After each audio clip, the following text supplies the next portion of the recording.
All right. Hopefully the audio levels are okay. Let us know in the chat if somebody's way too high, somebody's way too low. I think I was a little loud on I our wish I was segment. way too high. Yeah, Sorry. Matt's coming in from the great state of California, so we never know what condition we're gonna find him in. Maybe just all crashed out. It's just if it wasn't for us gaming last night Mhm. and a couple hours of getting to just read game books that I found this week, like this was a really shitty week. Oh yeah. Like all kinds of people I love dying, Oh yeah, and yeah, the world's on fire in general. yeah. That's right. And Yeah, it's got like embroiled in that stupid N world thing, uh, and do you get in those comments? no, they Good. they closed that thread, I Oh, think, good, good. because at one point it got into like Nazi talk or something, Oh, and it's Jesus, like, yeah, okay, you people have all lost your. It just really disheartened me. Like it yeah. just, I think I had isolated myself from enough of that nonsense because I shut down all social media except Hmm. for Blue Sky, Hmm. and so I wasn't interacting with that stupid side of the internet very much. Right, right. And then someone shared that forum thing on the Discord, and I Mm, was just like, oh yeah, that's right. yeah, People are stupid. yeah. But It's rough. No matter how well intended a creator is. I'm sorry. People can always mistake or intentionally misinterpret you know statements and intonations and voice voice impressions and things right. to serve their own purposes. So what exactly are they doing? And they're trying to gatekeep the hobby and make everyone play 5.5e by doing that kind of stuff. It's really weird. I don't get Yeah. it. It's just like getting on your high horse, and Yeah, I thought that it was gives you a chance to condemn other people and make yourself feel good about yourself. right. I thought we were over that, the purity contest kind of thing, the holier than thou. I thought, people are still virtue signaling, but I thought this like, well, speaking from, my position as a so and so, so and so, so and so, I have the greatest authority. I thought that was done, but not in this hobby. Yeah, it'll, especially on the internet, right? Yeah, that's true. This minor groups of people can sound very loud on the internet. Mhm. Yeah, and that's kind of the currency. That's why you go on the internet, either for sympathy or clout, and the clout very often is, purity clout. It's like I would never say that, or I would never. Yeah. Okay. The best part of it was like the fact that there were literally people with no sense of Hmm. like I don't know, no self-awareness, who were posting on there that they're not gonna watch the video, Right. but then they condemn it, and it's Yeah, just like, yeah. oh, so you're like book burning people. Like, I Hmm. know I Hmm. didn't read this book, but we need to burn it. Yeah. Yeah, it's oh, the Tumblr way. Yeah, exactly. Abyss said, yeah, purity testing. Yeah, and it's always that's the thing I think that's been really frustrating is the loss of nuance in the kind of opinions and things you can enjoy. So you start to enjoy certain things, or just kind of like withdraw into comfort food, kind of media and things, because the internet gives you these hot take pre-made opinions, and people just choose one. It's just like the internet. You've got the haters and the lovers, and people are like, oh, I don't know, what should I do? Okay, I guess I hate this, or okay, and I'll love Hmm. this, but I think I'll hate this. And there is zero nuance, and it doesn't help with the way the system's breaking down, like the shittification of Hollywood movies and streaming television and stuff. So it's easy to hate, and that gets clicks because of the shitty intentions of the money men, money men and Mm. women in Hollywood. Yeah. But Yeah. it's no damn fun. But there's things that I probably didn't watch that I would have enjoyed just because I heard a pretty convincing negative opinion of it. And like, yeah, it's because when you go into something, expecting uh, to hate it, you'll find something to hate.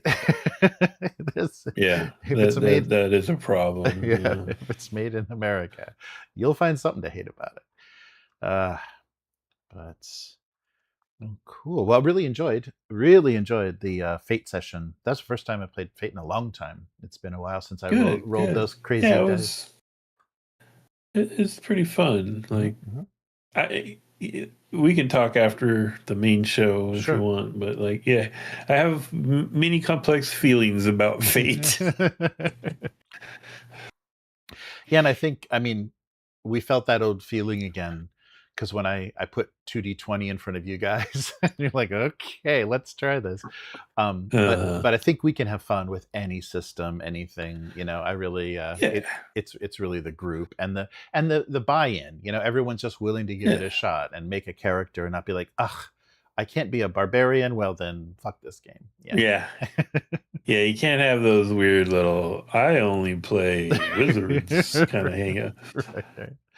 Yes. Yeah. Good to see everyone in the chat. And yeah, I hope everyone enjoyed that session. Nice. Yeah, Abyss is trying to get Clarion to spoil stuff for him. Oh, nice. Yeah, Don't do it. Stay strong, Kay. Stay strong. We'll have to have a spoilers text thread, a discussion thread in the Discord. Nice.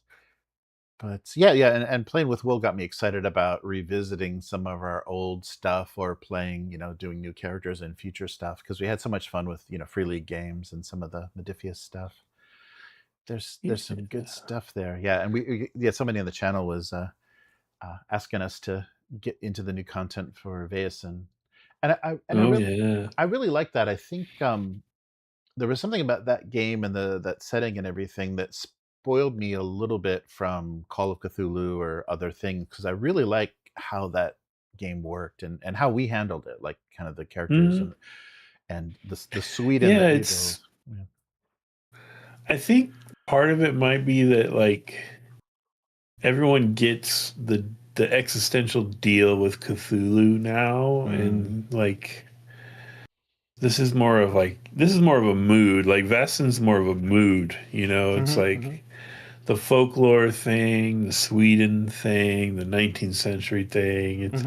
It's more of a interesting vibe that kind of sucks you in. Right. Whereas Cthulhu, like, I guess it might be because I played it for so many years that like it's almost, well, I'll tell you, it is actually it's to the D&D level for me where it's like yeah, been there, done that. Right. It's lost that magic. Yeah, and it's not its fault. It's just because I've played it forever. Yeah, no, I can totally see that. I get that. Yeah, that's interesting. Then that's very true. And I think it was really cool that we went from maybe I have this backwards, but I think we went from kind of the moral issues and human versus replicant in Blade Runner, and then we went to the conflict of modernity versus old magic. The world before kind of old magic stuff and that tension. And you guys played really well with that because, Axel became this young industrialist right away. Yeah. Not Batman, but actually he's like, okay, I'm just going to buy this cannery here. You guys are fucked up and made a deal with a mermaid. So this cannery is mine. Yeah, I thought that was really good. Good stuff. So yeah, we shall return. I think they've got a lot of good content for that game, and I do really love the Free League adventures, how they compose their adventures and NPCs and everything. Fun to run, fun to play. Hopefully we can coax Will out of his hermit hole again after this. Yeah, that'll be good. Okay, good. Yeah, I'm glad we didn't have to delay or anything, and hopefully we'll be back next week to knock her out. I have some. My character has some theories about what's going on. He's Yeah. in his medical mind trying to figure out what Right on. exactly Right the on. yeah. So it should be fun. What would be Yeah. science versus Abyss seems to be going hard on the Star Trek there. He even mentioned Q in the chat. right? Yes, good stuff. It's not Star Trek. Oh, yeah, it was funny when you were, as soon as you mentioned sci-fi for this, and we're going to be, doing a faster than light test. I was like, oh, Expanse, because I just started rewatching the first season of Expanse, Oh, and that yeah. those books especially relied on the very early, like they're groups of kids that are doing, trying to basically like drag racing or running solo flights, with faster than light, or the engine, the technology in that world equipped Hmm. ships. And that was always, I like that about the books, that they had this little kind of unrelated early story, and a lot of times it was connected to the technology or the politics of what was going on. So you get this little Hmm. event that's not part of the main story, but it flavors everything, and in some ways connects to it. So the show can't do that, quite in the same way, because of you know how it's structured. But yeah, I like that about those books, and that setting. A lot of stuff, and that horrifying, the rail guns firing through the ship, just taking Oh, people's yeah. heads off, like they're in detention, and these bolts are, Yeah. are flying through the hull of the ship. That's they portrayed the hard science fiction in the TV show really well, I Mm, thought. yeah, yeah, and they had a Like sci-fi channel budget. That was impressive. Yeah. yeah. Yeah, they did good. Yes. All right. So yeah, well, let's get to it and see what's what's going on this week. See what we have which campaigns are upcoming for crowdfunding, and who is giving up on crowdfunding. That's an interesting thing this week. I was surprised to hear that. All right, so let's get started for this weekend. Thanks so much, Matt, for Mhm. co-hosting. Yeah, Chris is tied up in textbook hell. I guess she missed last week at work because of a sick kid, so it just extended. It's like, we'll just hold this crunch for you when you get back. Don't worry. So Oh man. lovely job. All right. So let's get started. Welcome to the weekly. I'm Jeremy. Now Matt. Hey, Matt. Hello. Before we get started, I just want to remind you the BattleTech RPG Encore is still running. So that's Catalyst Games, and it's got that great BattleTech Universe book included in there. It's all digital, but yeah, the Universe background book is something to look at. The War Machine Lore Bundle is also available. That's 41 ebooks from kind of the novels that were written for War Machine for $33, but they're also doing an encore of the RPG collection in that. So it's kind of like a bundle in a bundle. So you can do the fiction, or for $66, you can do everything. So it's over 100 PDFs and digital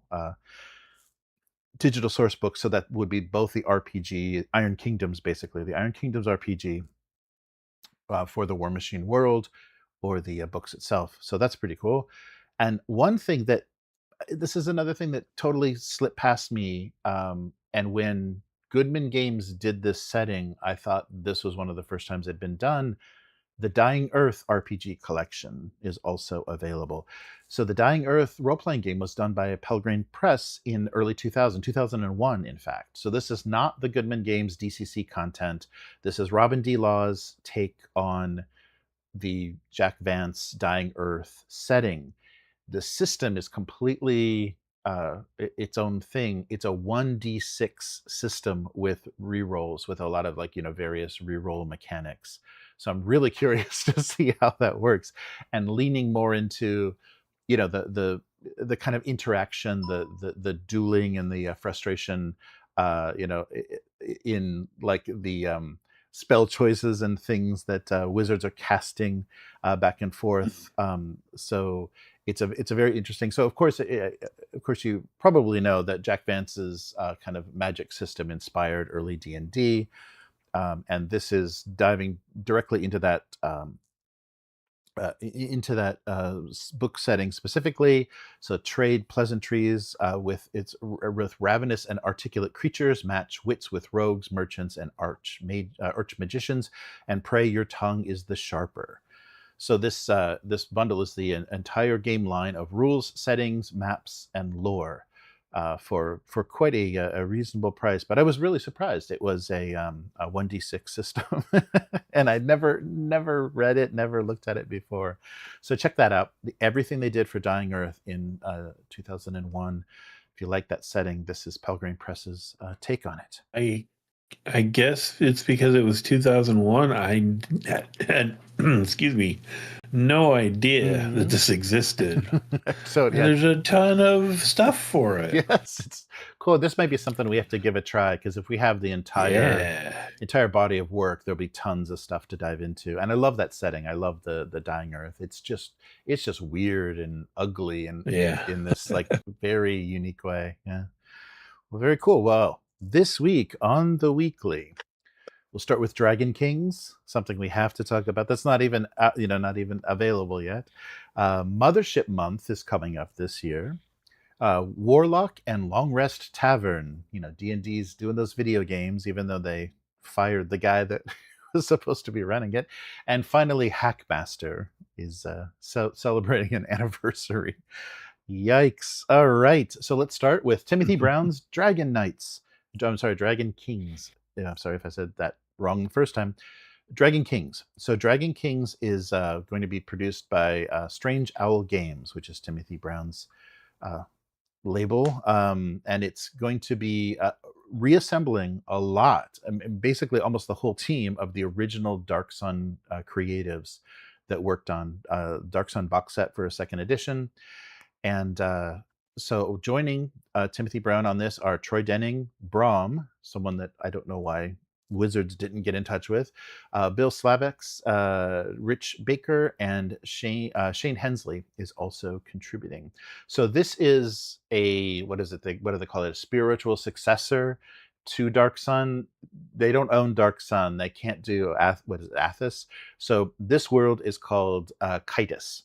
So Kitus is a fallen world, and it's a little different than how Dark Sun has arranged things. And I think Timothy Brown says that he likes it a little bit more because there's a little hope punk in there. There's a little optimism. Things might be able to be saved. But they're bringing back Brom, the iconic artist that basically would just created everything from that setting, as they were starting to structure things. Tim Brown and Troy Denning created the initial setting itself. Mary Kirchhoff was on the initial concept team back when it was called War World. So that was the original intention for it. Steve Winter came up with the post-apocalyptic desert background. Dave Zeb Cook wrote the first adventure. Bill Slavic carried the torch into the mid-90s, designing the expanded box set, I think, for 4th edition. And then Rich Baker was the lead designer. Rich Baker was the lead designer for the 4th edition version, working with Rob Schwab of his awesome games. I totally fell out of my head, but his awesome D&D and kind of dark fantasy inspired games. But yes, so in 2014, Tim Brown created this apocalyptic desert setting that he called Dragon Kings. So it's based on this world called Kitus, where the resources have been depleted. The Dragon Kings had long disappeared. Originally, it was system neutral, and kind of created as a spiritual successor to Dark Sun. There was no system, no rules mechanics, but there were PDFs for conversion to either Pathfinder or Savage Worlds, which may explain one of the contributors. So fast forward to this year, and 5.5e is getting a Dark Sun setting. I guess that'll be next year, but they're working on Dark Sun with all of their sensitivity readers, their army of sensitivity. Go to Reddit if you want a roller coaster ride about that. Yeah, Wow. right. And Savage Worlds, Shane Hensley is going to be contributing, and of course they're bringing back Brom to do some art, and they're going to produce now in this year a hardcover book. Will be a standalone book powered by 5.5e, and you can't blame them. That's going to get the most people giving it a look, especially as an alternative to what Wizards of the Coast is doing. But they will include conversion rules for 2e as well if you want to play it with more original flavor and not as a demigod with 85 hit points at level 1. But of course, rules wise, it's going to be a 5e game with psionics, 6 new species, survival rules, monsters for dangerous and alive sorcery, and of course, plenty of kind of world setting and information.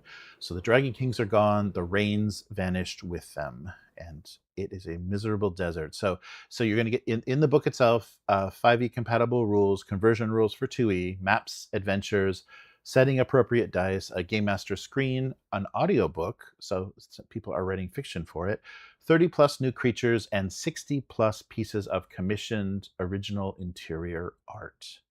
So that sounds good, and it's already looking better than the weird Magic the Gathering swooshy chaos of what Wizards has showed us.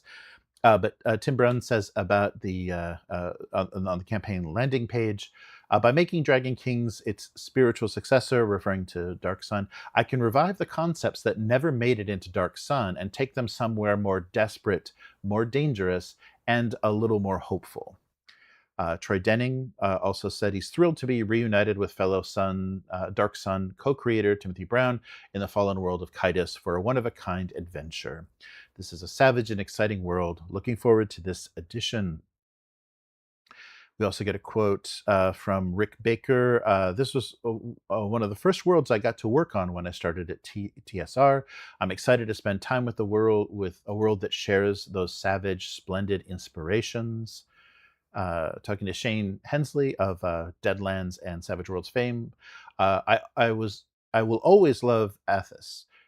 Timothy Brown, Troy Denning, and Brom put together a setting that transcended the typical fantasy setting of the time to forge something new, exciting, and unapologetically savage. Dragon Kings takes those ideas to the next level, breaking the chains that held back the world of Athos for so long. Now we have a world with the world of Kaitis, the age of despots, incredible monsters, relentless gladiators, and terrifying magic. So we're going to get this this campaign on BackerKit starting September 22nd of this year. And like I said, they're going to do a book and kind of the basic stuff. There's no plushies. There's no vinyl records. Maybe the audiobook is on a vinyl record. There's no Denim jacket. no denim jackets, no Chinese dice. They're gonna do this. And Strange Owl, so they've done this before, the setting before, as a system neutral. This time they're gonna kind of get contributions from original creators from Dark Sun, but previously they've Strange Owl Games has done Amboria and Space 1889, so they've published some fun stuff already. So yeah, and the timing is funny. I wonder if it's people are going to give this a harder look than they would, and that was kind of why they chose to base it in 5e, because if it wasn't, if it was his own system, or if it was Savage Worlds, you'd have those players look at it, but you wouldn't get people to like be holding both books up and going, this one or this one. You wouldn't have people even considering a comparison. So what do you think, Matt? Yeah, I wonder about the timing too. I gotta think, like, there's a significant segment of Dark Sun fans that are super angry right now, and these guys might profit from that a little bit. Yep. It was smart to put in the 2e version. Yeah, I think so. Because I just sighed when I opened this and saw the 5e emblem. Yeah. I think. But yeah, go ahead. You said Brom was involved? Yep. They're going to commission work from him. But he's not doing the cover? Yeah, I know. That's nuts. Yeah. This is a very Dragonlance looking cover. Like, Ah, it yeah, right, doesn't, right. like the kind of Elmore-y and just the way people are posed. It doesn't, Mm. I don't know. Yeah, that's I don't true. know. I Yeah. mean, good on them. I hope Mhm. there's some cannibal halflings. Looks like there's Thrycreen or something pretending to be Thrycreen. Nice. Uh, legally distinct Thrycreen or Mm. something. Yeah, I really wonder what it is that people have this idea, and maybe a lot of illustrators have this idea of what fantasy art has to look like. Because that was the interesting thing about Brom is a lot of his compositions and stuff were really iconic and flat. They were almost like Art Deco, poses and compositions without all of the nonsense, like Mm-hmm. this really brutal, strange world. And they gave you this really alien, like you've never seen this before feeling. But yeah, the art that both Wizards of the Coast is doing and that they've showed so far for Dragon Kings, um, doesn't hit that. It doesn't hit that. Oh, whoa! No. What is this? What is this? Yeah, it's just like No. okay, another. Is this roll for combat or who is that? Yeah, it's like it's got that. Yeah. Or MCDM. Is this a new MCDM product? Yeah. So. Yeah, yeah.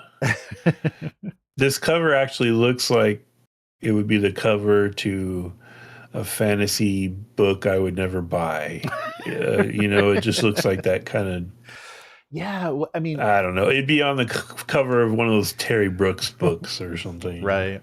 Do you think it's just the way that people can, with digital art and illustration now, can just kind of fuss with stuff so much and put stuff on layers that it's becoming kind of sterile and weird? Because yeah, you don't have, they used to sell books. Frazetta probably sold so many paperback, so many mass market paperbacks just because his art was so amazing. His paintings were so amazing. You're like, I don't know what this book is, but I want to have that cover. Oh, I want that oh cover. yeah. I want the cover of that book. And you just don't see that anymore. Even you know, uh, Warhammer 40K, nobody is doing stuff where you look at the art and go, okay, whatever this is, I want it. It's got this real mushy digital painting thing going on. Yeah, and it's just like it's not. I don't know. I think you need to look at an image and either it like evokes a lot of emotion Hmm. or it kind of tells a story in a single Yes. picture. Hmm. Hmm. And like I'm looking at this cover and it's not evoking any emotion, Right, right. and just the way the humans in the picture are posed, like there's no drama. Hmm. Hmm. They're just like, "Yep, that's a dragon up on that rock, all right." Like it just. Right. Eh. Yeah. Yeah, and I always hate how it's like, yeah, it's like a crowd. There's a weird crowd of adventurers, and I guess you're just supposed to look at the cover and say, "Am I represented here? Should I invest in this product? Do I see someone that looks Yeah, like me?" It's like, okay, whatever, yeah. whatever. Okay, let's keep moving. Yeah, yeah. So yeah, we'll see. We'll see how successful this is when it launches. A bunch of people are watching it, are getting ready on the landing page. So I'll post a link for the landing page so you can take a look at what they're talking about so far. And this will be BackerKit, so it'll be a good. If they do well, this will be a good chunk of money for them to produce this book with. So we'll see. So check back with us in September, and we'll see what else they've offered. Hopefully, they'll do like a quick start or something, so we can get a sense of like what they're going to do and if there is any happily old school kind of stuff in there. But let's move on to something interesting. So we were talking about crowdfunding, and now there's a company that said, "Yeah, maybe we're not going to crowdfund this year," and that would be Tuesday Night Games, the makers of publishers of Mothership. So they said they're going to pivot away from crowdfunding this year and sponsor some creator events. So this is interesting because they do a thing. This will be the third annual. This year will be the third annual Mothership Month, and that will be in November of 2026. And instead of doing their annual crowdfunding, they're going to kind of take a step back and probably try to catch up on fulfillment because I still haven't gotten my Mothership Wages of Sin yet. I thought it was coming, but it was something else. But yeah, so they're still finishing off the previous last year's crowdfunder. So Wages of Sin will be fun when we get it, but In the meantime, they're going to do something else with Mothership. So between November 1st and November 30th, they're going to do Mothership Month, which means they're going to promote some things, not on crowdfunding, but some things that people are doing in the community. So abandoning the crowdfunding model, they're going to, they came up with 3 initiatives that are going to run during that month. Jump 9 Writers Grant will mean Tuesday Night Games will invest $9,000 each in 3 new Mothership writers to help them produce new Mothership zines. So they'll work directly with the development team and will be producing third-party products, but they're going to, be endorsed by Tuesday Night Games. So submissions for these grants is open next month in September. They'll be chosen in October, and then of course they'll be promoted and touted in November, who the winners were and what they're working on. The second announcement was the Wardens Club. The Wardens Club will reward storytellers, meaning the GMs, for running public games. So, conventions or game stores or wherever, games that that anybody can join. So swag and starter adventures will be provided to people that have run games in public, similar to they said they were inspired by Goodman Games DCC Road Crew. So kind of find people that are playing the game and getting people interested in it, and kind of give them stuff to make that even more enticing. So Warden's Club, and then the final edition will be Mothership Select. So this is a new award that they will give to third-party publishers whose zines they believe have gone above and beyond in portraying Mothership, Mothership setting, or doing things with the game. 10 of these will be selected during November, during the month. The zines will get a special logo and a unique section in the Tuesday Night Games online store. And also they will write essays elaborating on what makes the games good and why they were chosen for this kind of special promotion. So why are they doing this? Why no crowdfunding this month? So Shane McCoy said he's exhausted. It's time to catch up on fulfillment. And I was talking about how this a collab funding space, the collab funding spaces right now are too saturated. So doing another Mothership Month and having a bunch of people try to get their zines in there and everybody get noticed. Um, he said what they would rather do than do that kind of like whirlwind of promotion and have a dozen or so projects that you're trying to get people to back, is provide some economic relief to people that are developing stuff for Mothership. So there's an RPG month every month or two, and it's difficult to keep up. This is a quote from McCoy. It's hard on your wallets. The economy isn't great for all but 6 people right now. So additionally, you have a huge stack of modules you've been putting off playing while you wait for old modules to ship. So he said, let's fix that, and let's just give the funding directly to the people that are going to produce great content for Mothership. So so everything will begin. We'll see the announcements. If you want to get in on the grants, you should start submitting on their website now. Look at the guidelines and submit. But everything will be underway November 1st of this year through the 30th for Mothership Month. But no crowdfunding, just a lot of promotion of great creators.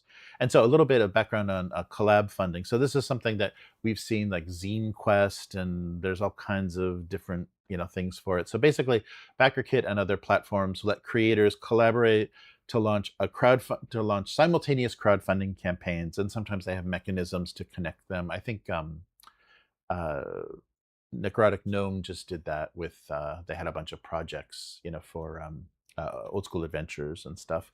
So people do a lot of different wild stuff with rules and settings. So they all share something in common: a system or a format or a theme. And everybody, hopefully you get eyeballs on your smaller project because it's part of a large group promotion. But so in 2024 was the first Mothership Month, and they raised more than $1 million in funds for Tuesday Night Games and other creators that year. I guess that's when they did Wages of Sin.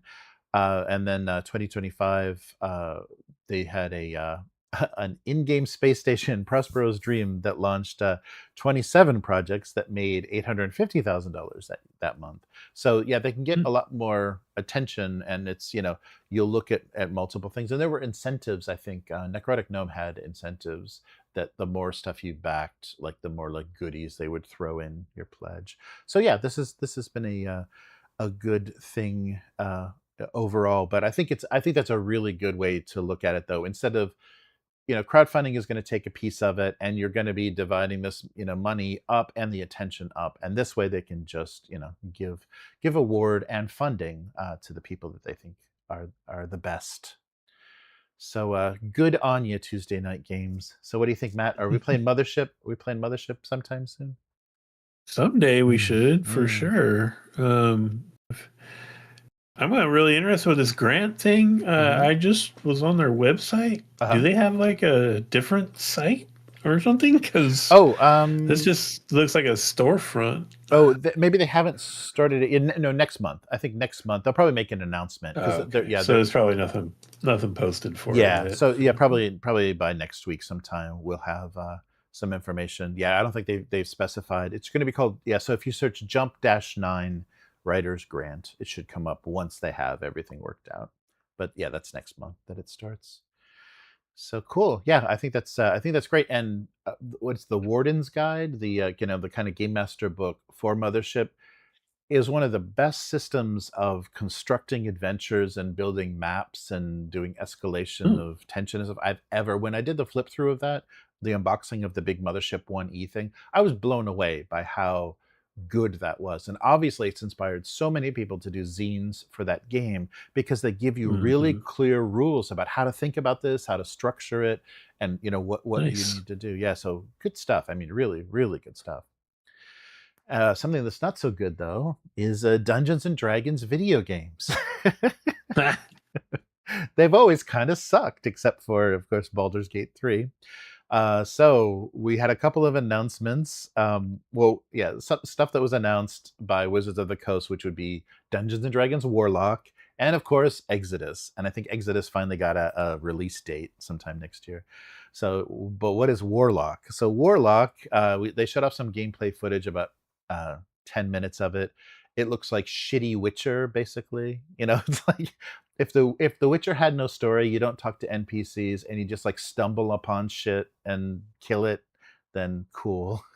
But it will be set in Ravenloft, and people got excited about, like, because you're just a warlock, so you're using all magic, but you're conjuring weapons, and you're doing elemental nonsense and stuff. So I guess an 8-minute video. 8-minute video, the character Katri enters a small town and then immediately walks into a cellar, follows a blood trail into a cellar. And they're doing that annoying thing where she's got some little wyvern or something, some little pet, some her familiar.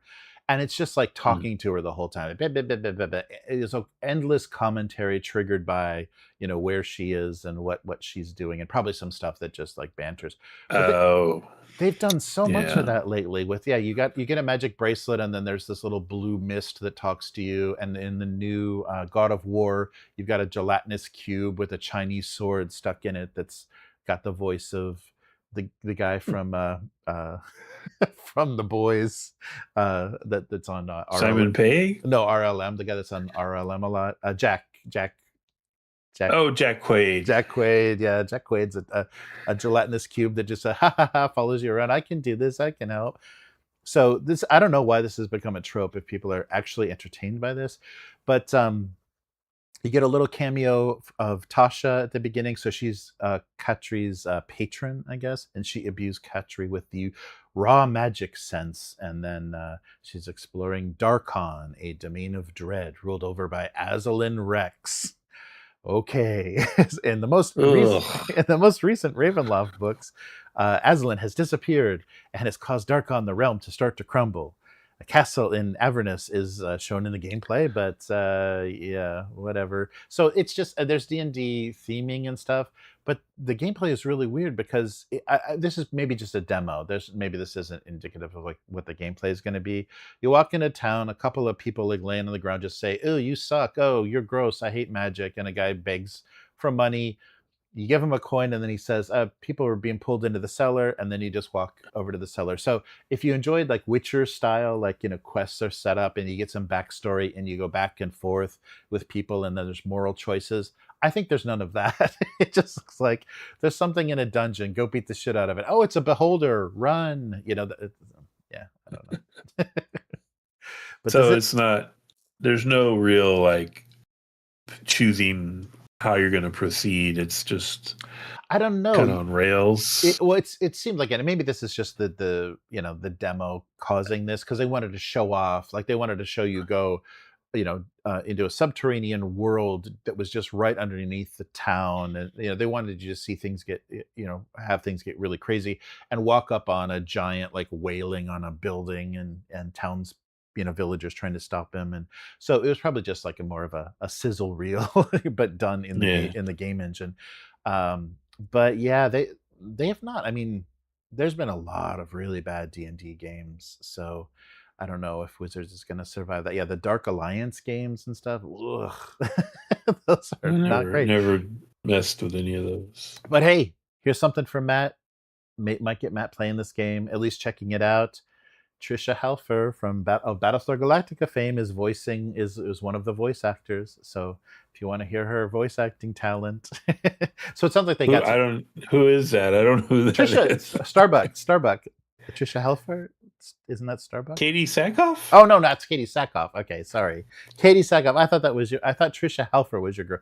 I don't know who is Trisha Helfer. I've seen that name before, but she's from Battlestar Galactica. Oh, it's not the old woman, is it? It's not the president, is it? No. What's her name? Trisha what? Oh no, it's the sexy Cylon. Sorry, it's the blonde. The blonde lady. Yeah. It's the she needs to eat. Yeah. She needs to eat a hamburger or two before you get excited. Sorry, Katie Sackhoff. That's right. I totally blew that. I saw that name and I'm like, oh, Battlestar Galactica. Is that Starbuck? No, that's the Cylon.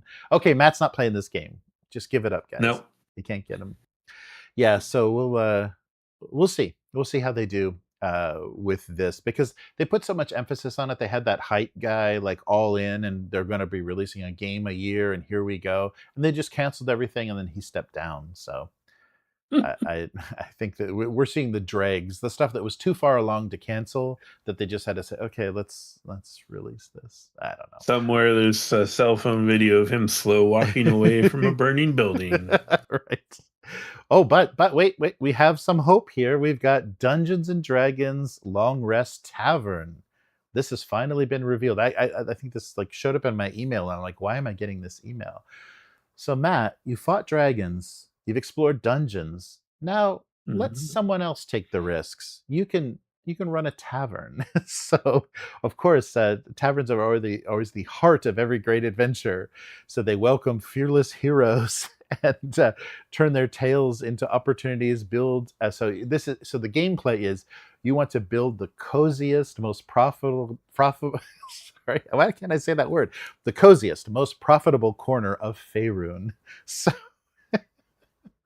no, it's like a sim tavern game. Yeah, exactly. Yeah, it's just one of those publishers who just kind of cranks out this kind of low budget stuff, but they've got the license, and so you're going to have to recover rare ingredients, magical curiosities, and treasures from the adventurers are going to bring you these things, and then you're going to have to use them to run your tavern. So roll the dice with skill, with luck, and fate deciding what they bring back to you. And after their hard-fought battle, every hero needs a good meal. So you're going to have to create a menu and feed them. And then they'll bring you more loot, and then you build your tavern. Yeah, so basically all of those games where you're doing management. It's a management sim for a tavern in the Forgotten Realms. Can you put up signs that say no tieflings or cat people? You could. Yeah. So, and it's that, isometric perspective, it looks like, and everything. So Yep, you get to decorate, you get to upgrade, you get to optimize your tavern to be a destination worth returning to. So this is another. So of course, there's no big announcement for this game because this is just something they crapped out with the license. But yeah, if Warlock isn't your thing, tavern Mm. management might be in your future You know because what? yeah, Like, yeah, I would play this before I would play Warlock or Exodus, to be right, honest with you. Like, right. this feels more like a mobile game thing. I could just, like, my brain could be somewhere else while I Yeah, look at it. yeah. This probably could have been done, yeah, easily on smartphones. But remember, every legend needs a long rest. So hence the long rest tavern. Anyhow, I guess they're keeping whatever property they think this is alive. But Mm. finally, so this is another one of those things that I kind of missed when it came out. And I think it's tooting its own horn a little too much because I have to get your opinion on this, but I don't think this game is as amazing as it's trying to tell us it is. But Hackmaster is back, the 25th anniversary edition. So Yeah. I got an email that said, "This RPG pulls no punches." That was the subject. I was like, okay, what are we looking at here? So yes, we're getting a 25th anniversary of the latest version of the award-winning RPG that they're claiming sparked the whole OSR movement. So the whole old school renaissance is their responsibility. You need somebody to blame. So classic dungeon crawling. Classic dungeon crawling with grit, fast second by second combat, a deep focus on teamwork, problem solving, and role playing. So what the heck is this? They're going to do a 400-page book. Of course, they'll do a fancy edition. The anniversary edition is going to have gold foil accents, bookmark ribbons, and all that good stuff. They're going to rebalance the abilities, revamp the skills and proficiencies, overhaul their unarmed combat and fatigue. There'll be new spells, new magic items, a richer quirks and flaws because that's what we all need, and then a brand new social engagement rules. So this is again, yeah, maybe this is that. Were we like abducted by aliens for 2001, Matt, and we just missed every game that was released at that time? Well, so okay, I'm adjacent to this product because I Oh, used to collect hmm, the comic strip of the guy that started yes, all this, right, right, right. Knights of the Dinner Table. Hmm, hmm, So I would see the ads for Hackmaster, hmm. and I talked to Will about it, and we'd read about it, and how it became its own game is hilarious because Hmm. they literally made something that was supposed to be like AD&D but overcomplicated and obtuse Hmm. Hmm. as like a joke, Right, right. and then people were like, "Hey, this is cool," blah blah blah, and so they turned into a full-on game with lots of products and stuff, and like Yep, yep. I just never bought it because I knew, it was like they took AD&D and made it even more complicated. So I'm like, well, Hmm. that's a bad idea, guys. Right. And it's funny that they would try to link themselves to the OSR because, Yeah, yeah. like, it's not like an old school Right, right. BX or BECME product. It's much more like AD&D with extra complications Hmm, and a hmm. lot of smartassery because that's what this guy did. He made jokes about playing D&D and stuff. Right, right. And have you ever seen their Western game? No, Holy no. crap.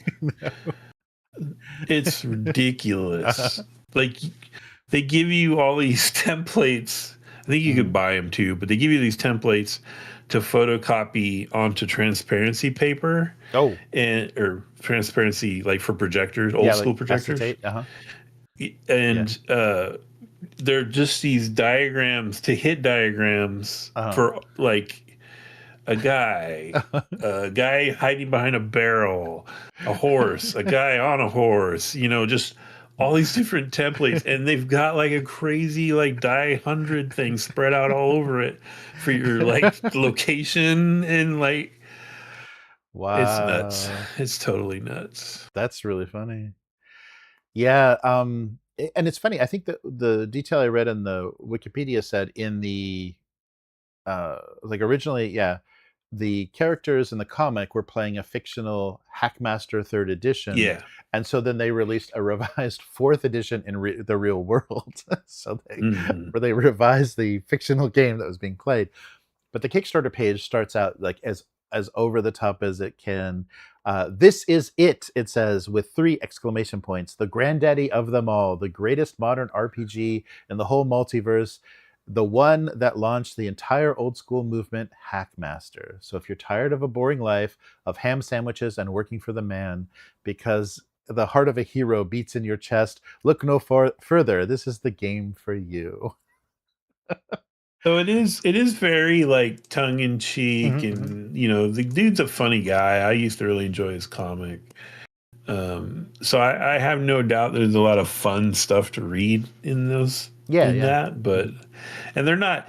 I know it probably sounds like they're being pompous, but it's really tongue in Yeah, cheek yeah, that's kind the of intent. You know, thing. I could tell the intent, especially because of the art and everything. Yeah, but I love how it just like they don't hold back. They just go right into Hmm. it.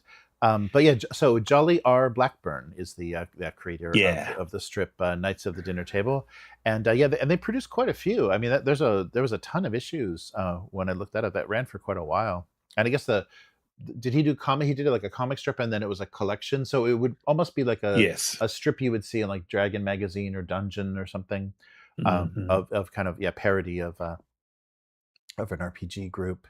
But as for the mechanics, they have a count up system. So instead of combat rounds, in game, the in game timekeeping method is a second by second. So little or no downtime. You say, "What do you do? What do you do? What do you do?" And then which second does that happen in? And you can defend as well as attack.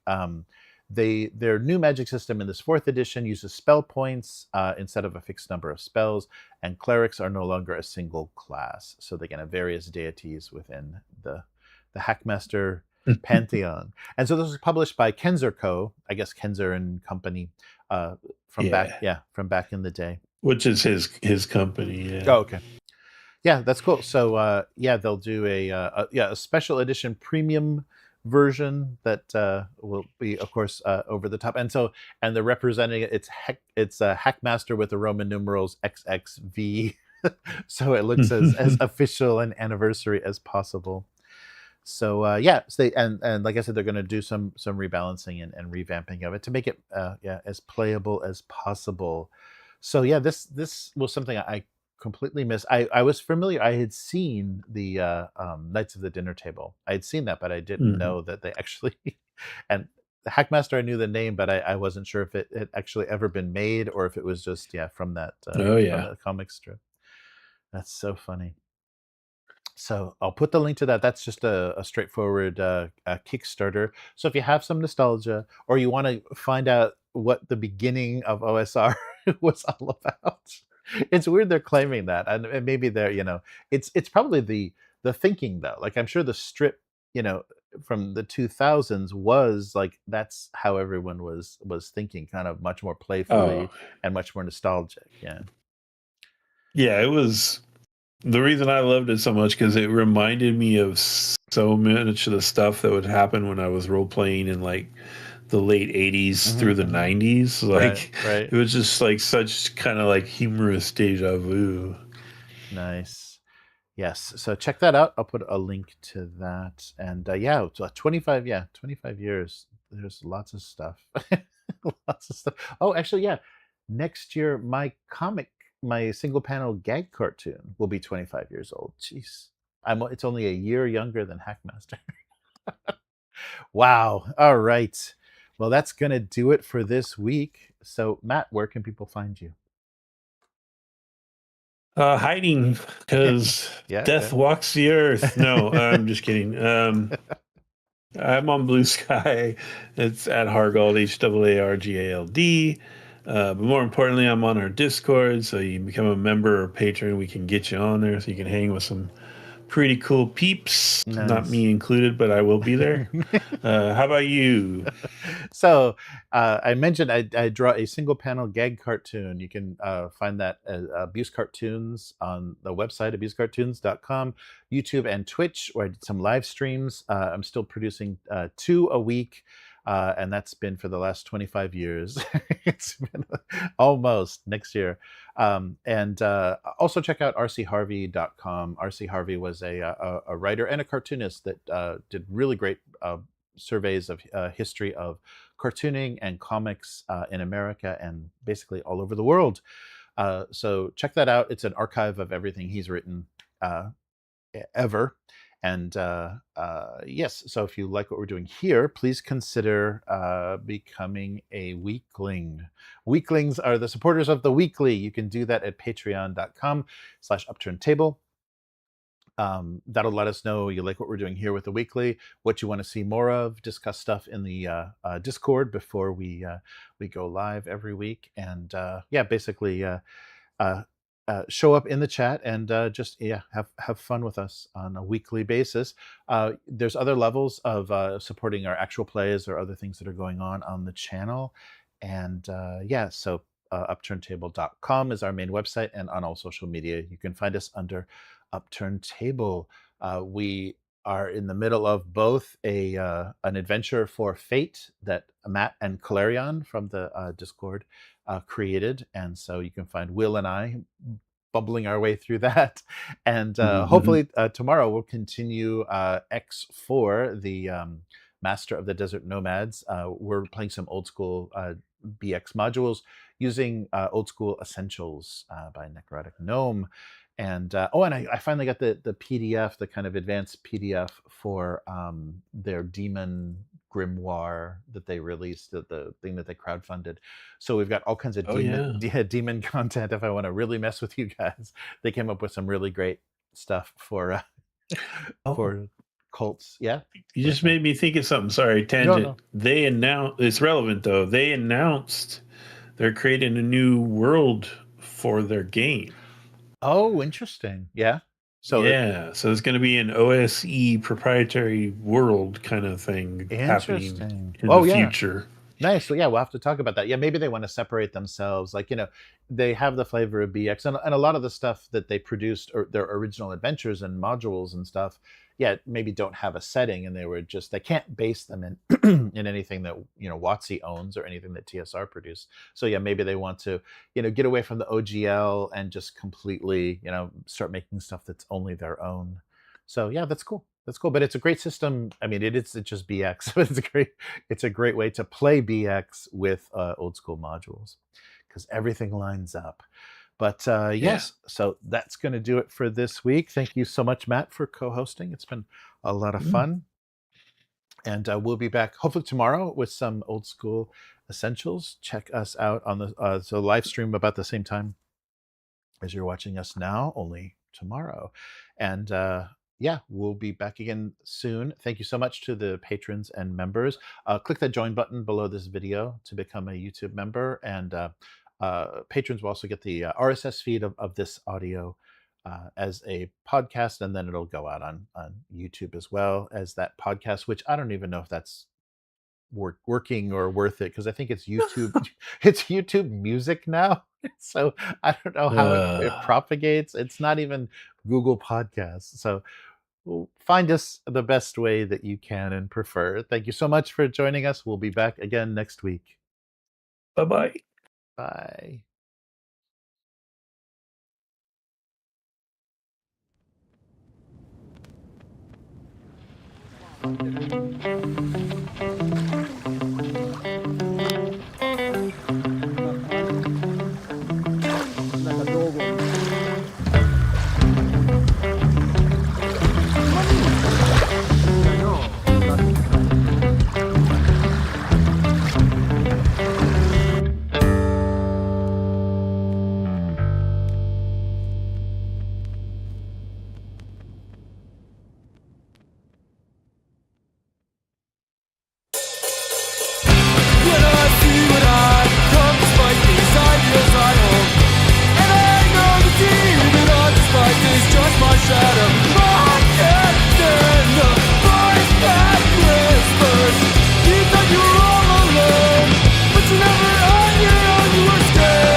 precious book.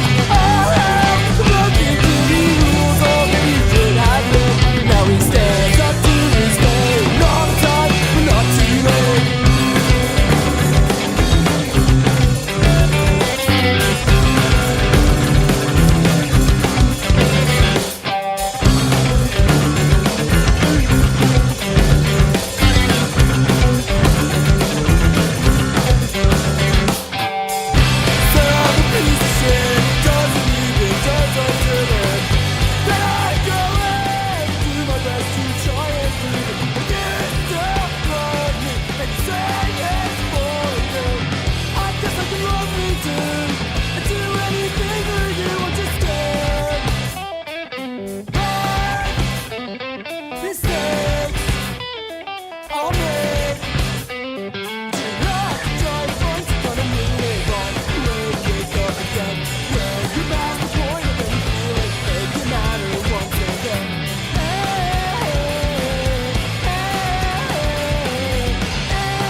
All right, we're back.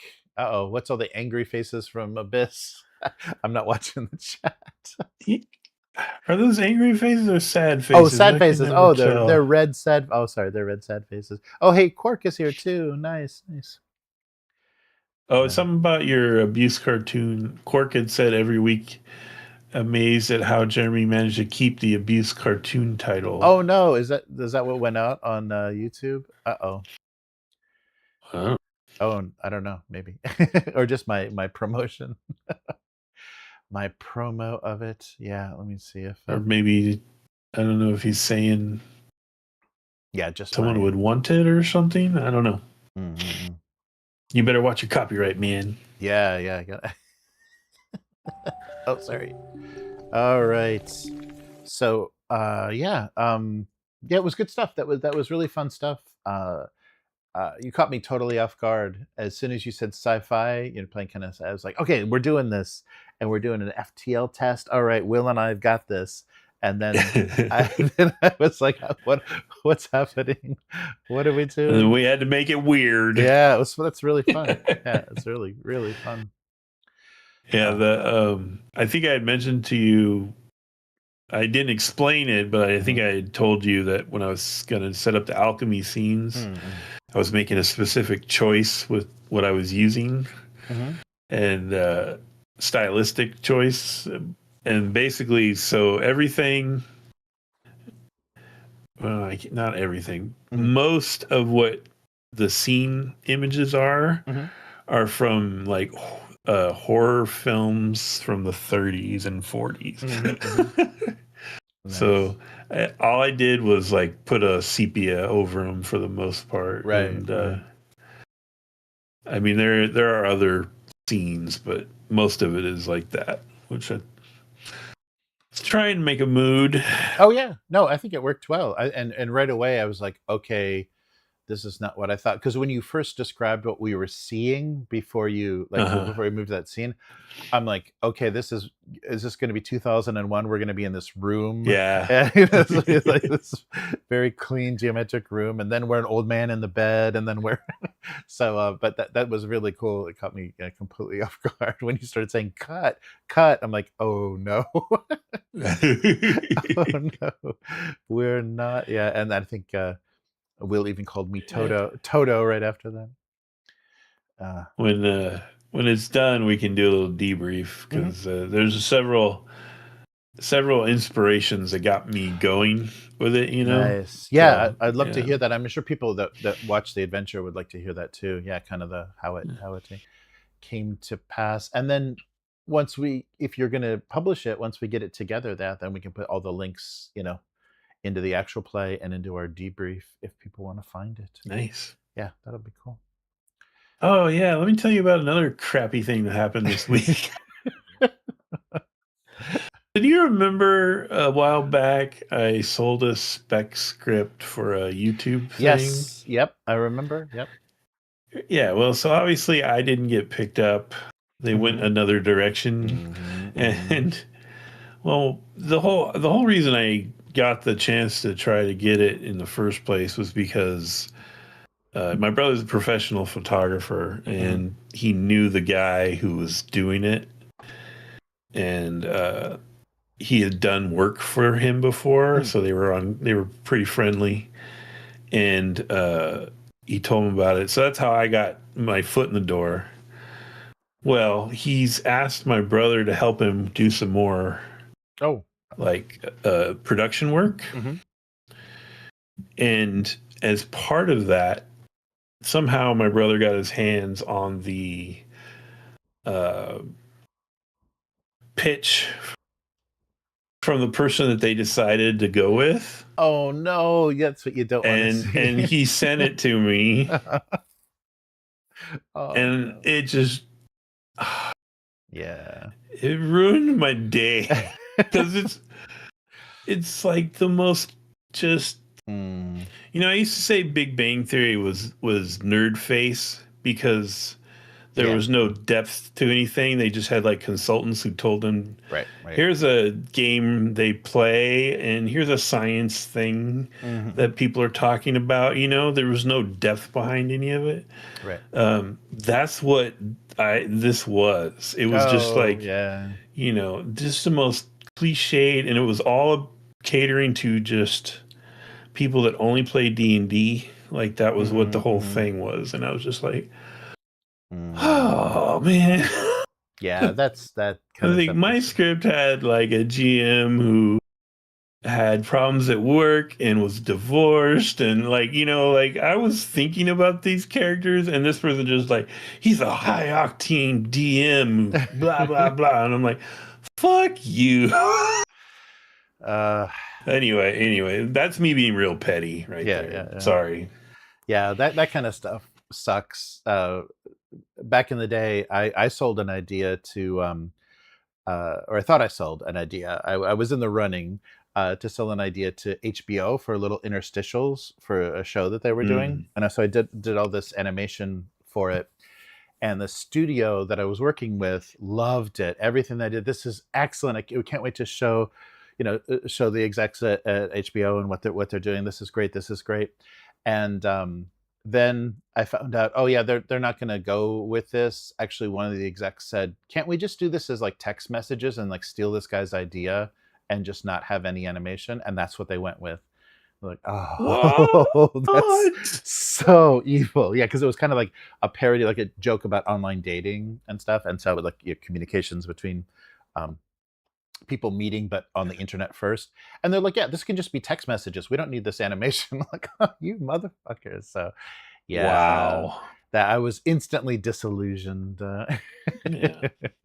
But yeah, I know how you feel when it's just like, okay, that's great. And because it was an animation, they could just go take that and make it themselves their own.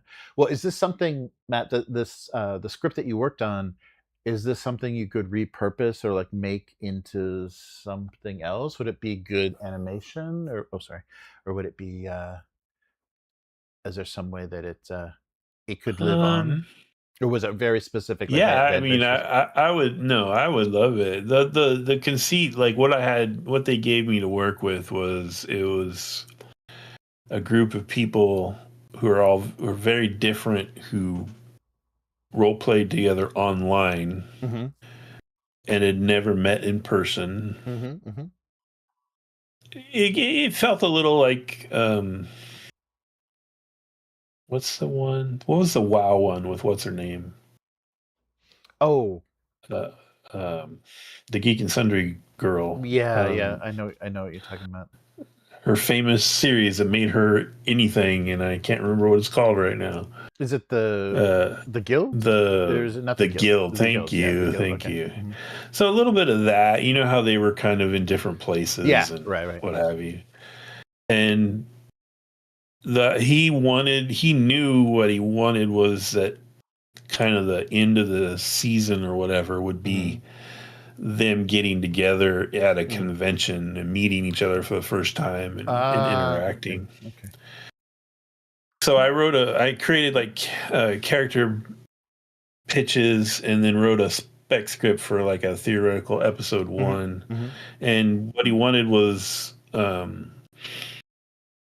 he wanted kind of the heads in a box Zoom game kind of thing going on. Right. But he was very insistent. He's like, I definitely want to see stuff where they're away from the game. And I really liked that part of it. I thought it was kind of fun. So the way I framed it was the episodes would begin with them online playing their game.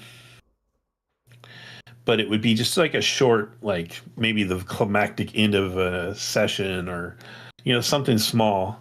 And then it would jump into following one of them outside of the game. Mm-hmm. And there would be something in the online game snippet that we just showed that thematically, not directly, but thematically related to what was happening to that person in the real world. Nice. Yep. And yeah, it was a lot of fun writing that script. Yeah, it could totally be like it be what it was supposed to be, but I could see it being it could be like an animated thing. That's cool. I don't know. I don't think it would work so great as like a comic strip. I don't know. Right. But, yeah. Oh, that's good. I really like the idea that you said thematic. I think that's the thing that so much writing has walked away from. There was a quote from the Game of Thrones guys, one of the D, I don't know which one, but they said, what is this, 7th grade? We don't do themes. Like it's like once they started taking over, like there was no more books there, there was no more George R.R. Martin, and they're writing their own thing. And somebody said, well, is there a theme here? Or what is this? This is in 7th grade. We don't put themes. It's like, okay, you guys you don't know how to write. So this is just, all you're doing is adapting. And once you run out of shit to adapt, you have no clue what to do. Yeah. Yeah, because, I mean, what are they doing right now? Like, I thought they got like a ton of money from Netflix. Yeah, they did. After Disney passed on them. Mm-hmm. Yeah, they were the hottest. There's probably a reason for that. Yeah, but they were the hottest thing when Game of Thrones. I mean, all those actors and those showrunners were the hottest thing around. They've done nothing. They pitched that idea for like, what if there was still slavery in America show for HBO or something. Did you hear about that? That was their next idea after Game of Thrones. Is some alternate weird world situation where America never got rid of slavery. Yeah, that was their next move. So they're not good with original ideas. They're good with just stealing and adapting people's stuff, which they did. I mean, what's that? They're not good at finishing a project either, but that's something else. Right. Yeah, but if they but really, if you look at those first 3 seasons of Game of Thrones, it's pretty admirable when you see, what they were working with point of view chapters, in the way that he wrote, Hmm. or George R. Yeah. Martin wrote, that was pretty good, because they kept you, going through the story, following characters, and every week, you were kind of coming back because they would check in on all of these storylines. That had to be a nightmare of managing. It probably wasn't even them mostly doing it. I'm sure they had really reliable, really talented people that were making that happen. But yeah, so yeah, that's really funny. They did something though, right? They got something else produced that was pretty terrible. I can't remember, but yeah, Were they they're behind? nothing Are they original. behind um, the sci-fi thing? Oh, maybe. Damn it! I read the book too, and I Oh, was like, Three Body Problem. Was that them? yes, I think that's. Yep, I think you're right. Yeah, Hmm, yeah. hmm. I didn't watch it because, and you and I were talking about this offline, but or before the show that I had heard so much bad stuff from people who had read the book and watched the show Hmm, hmm. that I didn't watch the show because I really loved that book. Yeah, it ruins. It Um, definitely ruins a lot. Yeah, yeah, yeah, definitely. That's right. That was their other big thing. Strange, and I don't think they're gonna adapt any of the rest of the books. I think that's it. Like yeah. they're just done after the first one, because that would have been we would have heard something about that already. Yeah, so Game of Thrones, Three Body Problem, Metal Lords, and The Creative Brain. I haven't heard of any of these other things. Oh, Metal Lords. they did Halo. Holy shit! Yeah, they're done. Oh. That was trash. Oh, Yeah. if you ever want to have someone just on here to rant, I'll bring my son on, Dylan, and you just say the Halo TV series. Oh my God, he will lose his damn mind. uh, that's amazing. Yeah, yeah. Wow. But yeah, it reminds me like of the Warshawskis too. Like after that weird thing they did with the Matrix trilogy got so strange. I mean, people have all kinds of different opinions. They really couldn't get do anything else that stuck either. Like that series um they did for Netflix was odd and didn't Yeah, really which one go. was that again? What did they do for Netflix? Sense Six. What was Oh, it called? Sense Yeah, Eight. Sense Eight. Sense Yeah, Eight. Yeah, yeah. I never watched that. I never watched that. It's odd. It looks like it was really expensive too, because they were, it was the story of these people that are kind of connected telepathically, so they can have discussions with each other, but they're in different parts of the world. But the people would appear that they're talking to would appear in reality next to them in the place they were, and it's all these locations like all over the world. So that might have been a very insane show. How many units they needed to pull that off, and then flying the actors around just to sit next to the person. It's really strange. Well, they're also the ones that did that. What was that kind of weird sort of reincarnation-y movie? With Tom Hanks and the book, right? Where they made the book, bold choice to have someone white portray like a Chinese person in their later life or whatever. Right. I'm like, Yeah, oh my God. Yeah, that was Are you Korean, kidding right? me? Yeah. That's right. Wasn't it Elrond? Wasn't it wasn't the Agent Smith? I think wasn't that the actor? Yeah. Yeah, that was Hey, my an head odd is choice. I'm a little behind, but my head is freaking out on the video right now. I'm like having an epileptic You okay? seizure. Did you take your medicine? Yeah, I think my video What? card. Should I turn my camera off and turn it back on? No, let me close the window and reopen it and see if that helps. Oh, the Max Headroom action going on there. Oh no. Yeah, Matt's head is gone. It's popped out. I'm gonna bring it back. Bring it back. Okay. There we go. Oh, it went green. Uh-oh. Yeah, let me see if I can get this to to work. Yeah, maybe turn your camera off and back on. Okay. Yeah, I'll do that. That might be the best thing. Oh, nice. Got some Paul Bonner art coming at you. All right, turned it back on. Might be on. It's just a green screen, like literally only a green square.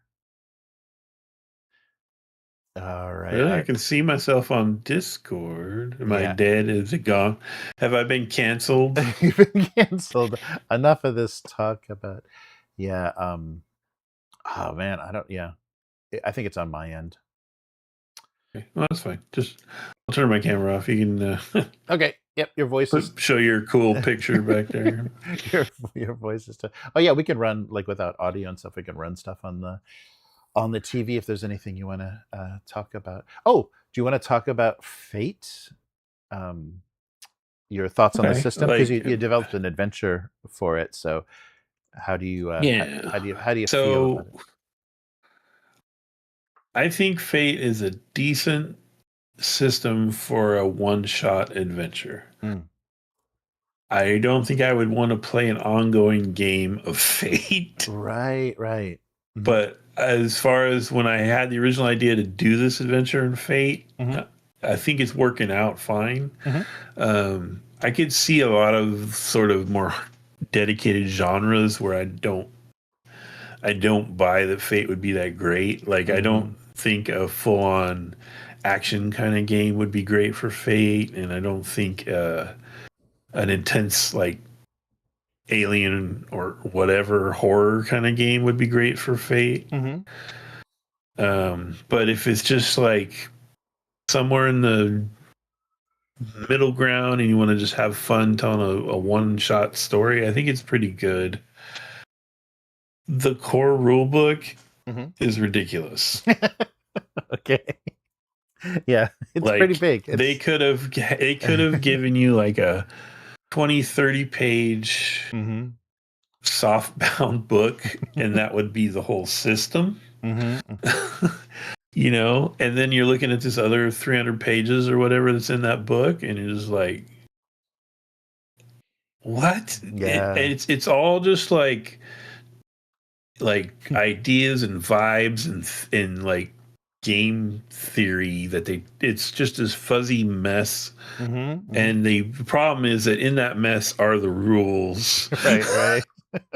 So you got to go in and kind of, that's why I made that stupid cheat sheet list of rules, because like in the rule book itself, there's so much baloney you got to read through to find the actual thing that tells you how this works, you know? Right. But the game itself, once you distill it down, is perfectly fine. It's pretty intuitive, I think, once you kind of get the deal with the using aspects and whether you're just going to pay for one or you're going to like create an advantage, and you know, that kind of thing. But there's not. It's a real light, intentionally narrative system. So you know, you're not getting any granular detail on your combat or anything. It's really like old school D&D. It's kind of just, you describe, it's got to be in the description because the system's not going to give it to you. Right. You know. Yes. But it's okay. I mean, I yeah, for a one shot, I think it's cool. So can you imagine adapting this adventure to other systems, or do you think that it really, the way that you wrote it, something really rules light like Fate works best? I'm sure there's systems that would be fine for it. Let me think. I could see a world where you did it in like a 2D20 kind of thing. Oh, for sure. Yeah, something light, but something more on the narrative side, you know, not kind of just the flat sort of D&D thing. Right. Like maybe I would never run it this way, but I'm sure there's people that would be like, "Oh, powered by the apocalypse." Right. Yeah, but yeah. that's not my bag. So I can't really think too far into it. Right. But like you could do if you'd have to make some. No, I don't know if Mothership would work exactly, but something like that maybe. Well, that'd be fun. That'd be really, because Mothership players would have certain expectations, and to do what you did, like in the beginning of that adventure, would be insane in a Mothership. Oh yeah. Scene The adventure. ultimate psych out. Yeah. Oh, we're testing FTL. All right, this is very Mothership. Wait, what the fuck? Yeah. Nice. No, Well, but I'm having fun. I'm enjoying what Yeah. you guys are getting up to. Yeah, it's really fun. Yeah, I saw Evil Hat did a Fate condensed. Is that a book that's just the rules, or did they actually like change the rules to make That it? I wonder if that's like an SRD kind of thing. Yeah, it might be.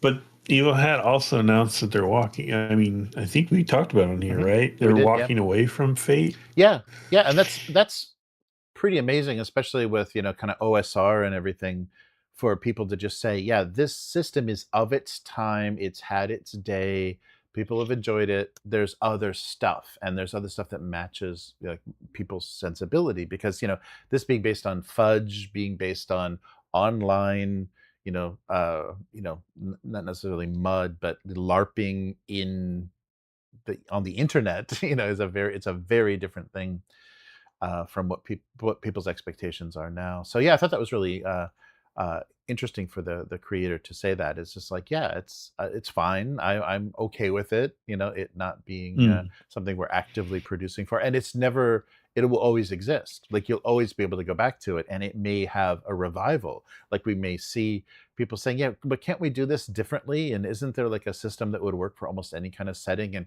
oh yeah, what about Fate? So it'll be interesting to see if we have an OFR.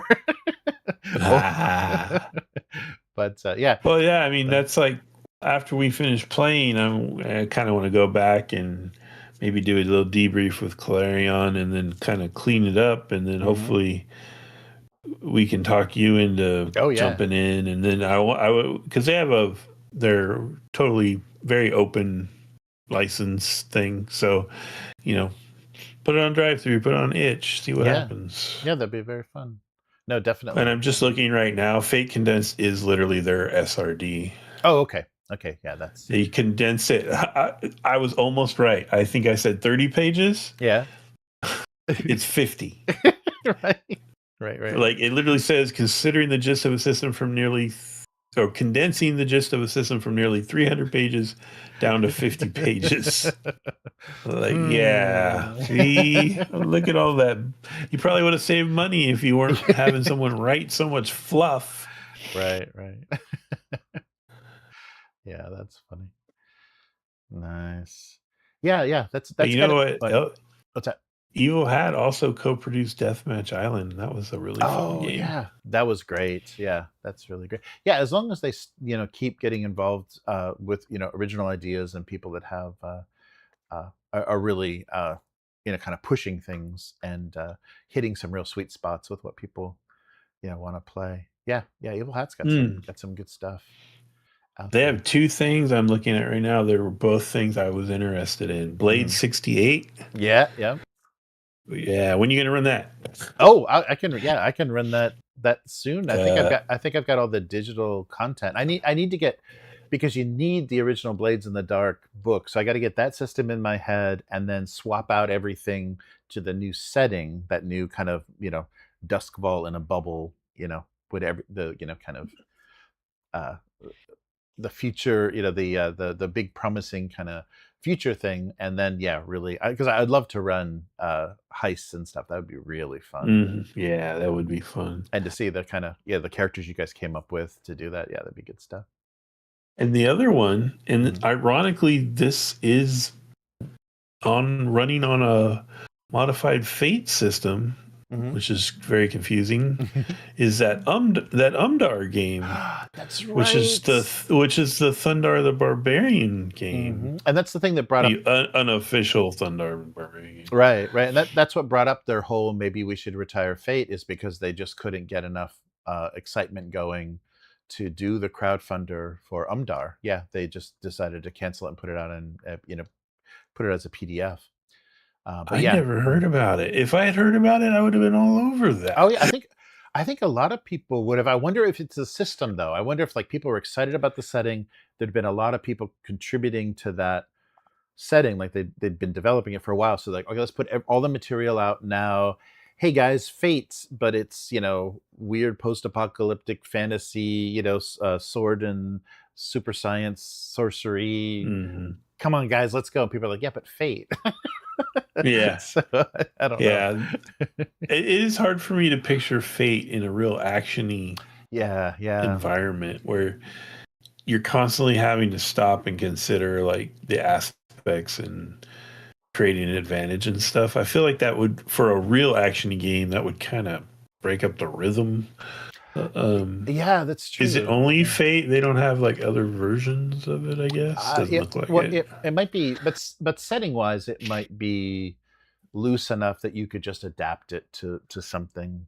Yeah. Because I'm thinking too, like seeing this Dragon Kings and Dark Sun. I'm trying to think of like what would be a fun, really kind of easy to run but kind of messed up system to use all the content from like original Dark Sun or the Dragon Knights thing and do that setting, do that like fucked up broken world setting with a system that would fit that, that was kind of gritty and grim enough. And it might even be like Warlock or something. What was it? There was somebody that had a recommendation. What was the somebody had a good recommendation for what to run Dark Sun with that kind of matched. But yeah, something that has that aesthetic, maybe something a little Warhammer fantasy-ish or something, because it does, starting out as just scumbags in a busted world. That that's very Warhammer fantasy. So yeah. Oh yeah. That's like low power role playing is kind of usually my favorite thing. Yeah. Like I like when there's a lot of risk. Yeah, that could be some good stuff. But yeah. So I can't wait to next week to get back to Two Lights and see what see what we end up with. I'm really excited for the resolution of this. I'm like, want to play it and watch it at the same time. So that's very fun. Cool. But, yeah, should be good. This said, I still kind of like the Fallout RPG system. Yeah, that was a good example of like that iteration worked for Fallout really well. Yeah, definitely. Like, just the crafting alone, like I was impressed. Yeah, definitely. And they're releasing the New Vegas content, and I think that's where we were headed, is New Vegas. So that could be great. Yeah, the most recent season of the TV show, I think Amazon show, that kind of like they kind of just blew through New Vegas and kind of like okay, I don't like exactly what they did with the setting. So it kind of I was much more inspired by the game, the game itself, and not what they did with the show. The show didn't make me want to go back to that or figure out our version of that, because it was just I don't know. Yeah, that's another. That's another one. I still haven't gotten around to watching the second season, and it's because I heard a lot of disappointed stuff about it. Like a lot of people are like, it's just a bunch of Easter eggs, and it's not as good as the first season. And so I kind of want to watch it, but also I'm kind of like, life's kind of short. Yeah. It's a big investment. Yeah. It's like, you could watch 4 movies, or you could watch Fallout the second season. Yeah. But because I went back and tried to restart the Foundation series. Oh yeah. And you couldn't do it? Because I watched the first season, Mhm. and then I started watching the second season. I didn't like what they were doing. Yeah, Because, obviously they want to preserve all these characters, so they're just making up shit. And, like, instead of doing the hard choice that a studio executive would never of, nope, this is all new characters because there's been a massive time jump. Right. Yep. Like, so I didn't really like it, and so I just put it down. Like, I didn't finish second season, and that was a long ass time ago. And then a couple months ago, I was like, yeah, I'll give it another chance. Watched 2 episodes, like, nope, Yeah. still don't like it.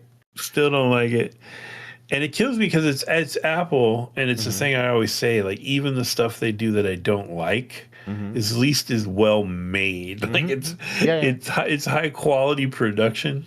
Right. I just don't like it. Yeah, no, that's true. I feel a lot of stuff I started on Apple TV and like never finished. But I'm like, yeah, but it was a good looking show, well cast, decent acting. It's just like, but the story was nothing, or it just didn't feel like it was going anywhere. Yeah, but it's worth it. Anybody that's seen that, anybody that's made it to the most recent season, the kind of downfall of the triarchy, the dawn, day, and dusk is pretty awesome. It's like, what the fuck? Yeah, it kind of degenerates into craziness. I don't know. Yeah, I don't know if that's fans of the books, I don't think are going to love that, but they definitely made it a show that had that built to something.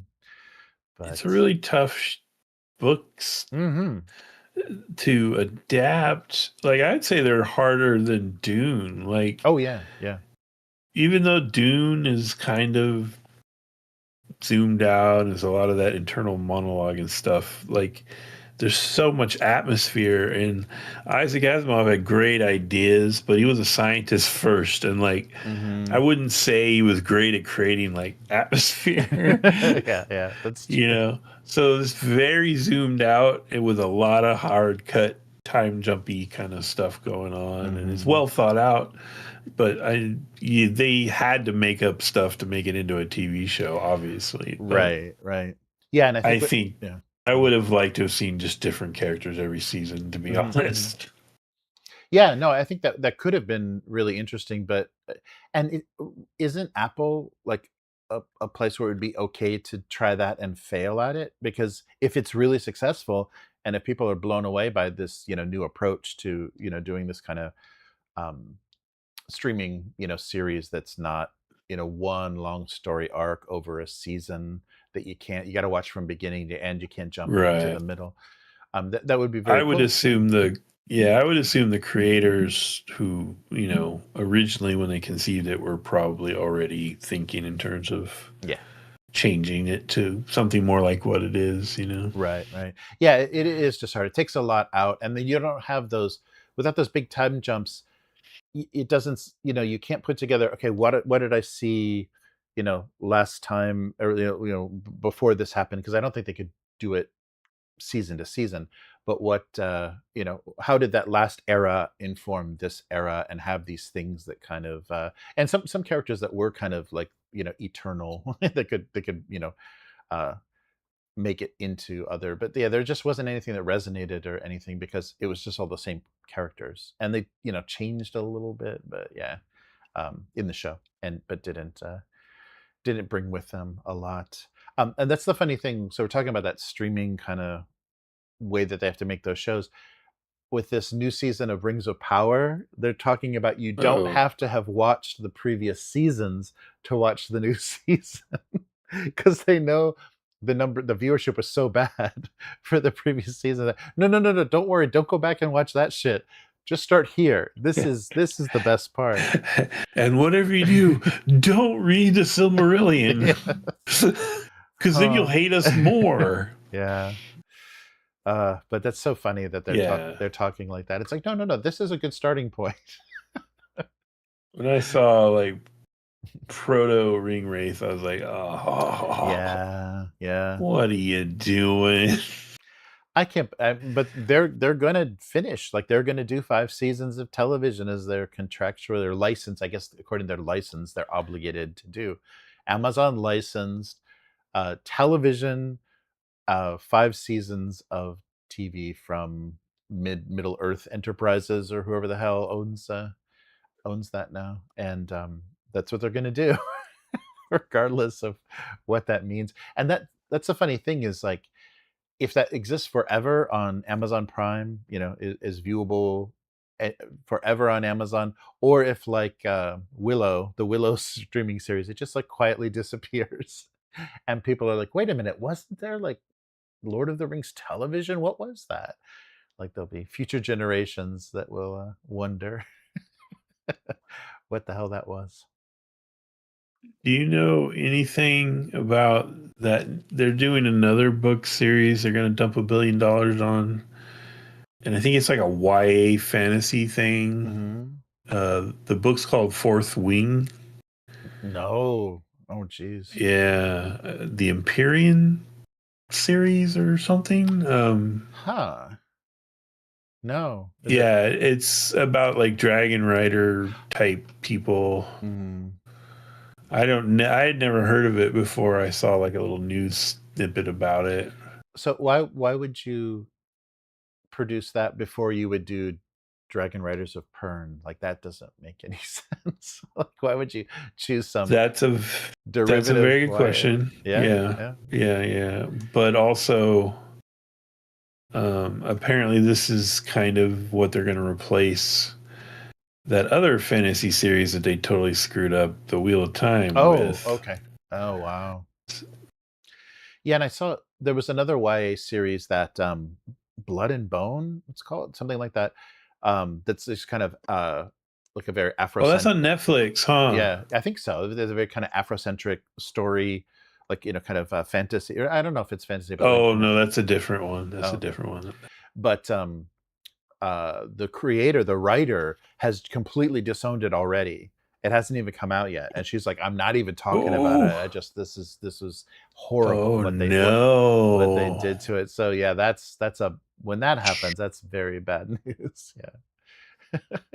That's why I kind of like, even though I'm not a huge Sanderson fan, I kind of like that he's like right there writing stuff for the movies and TV series stuff he's going to do with Apple.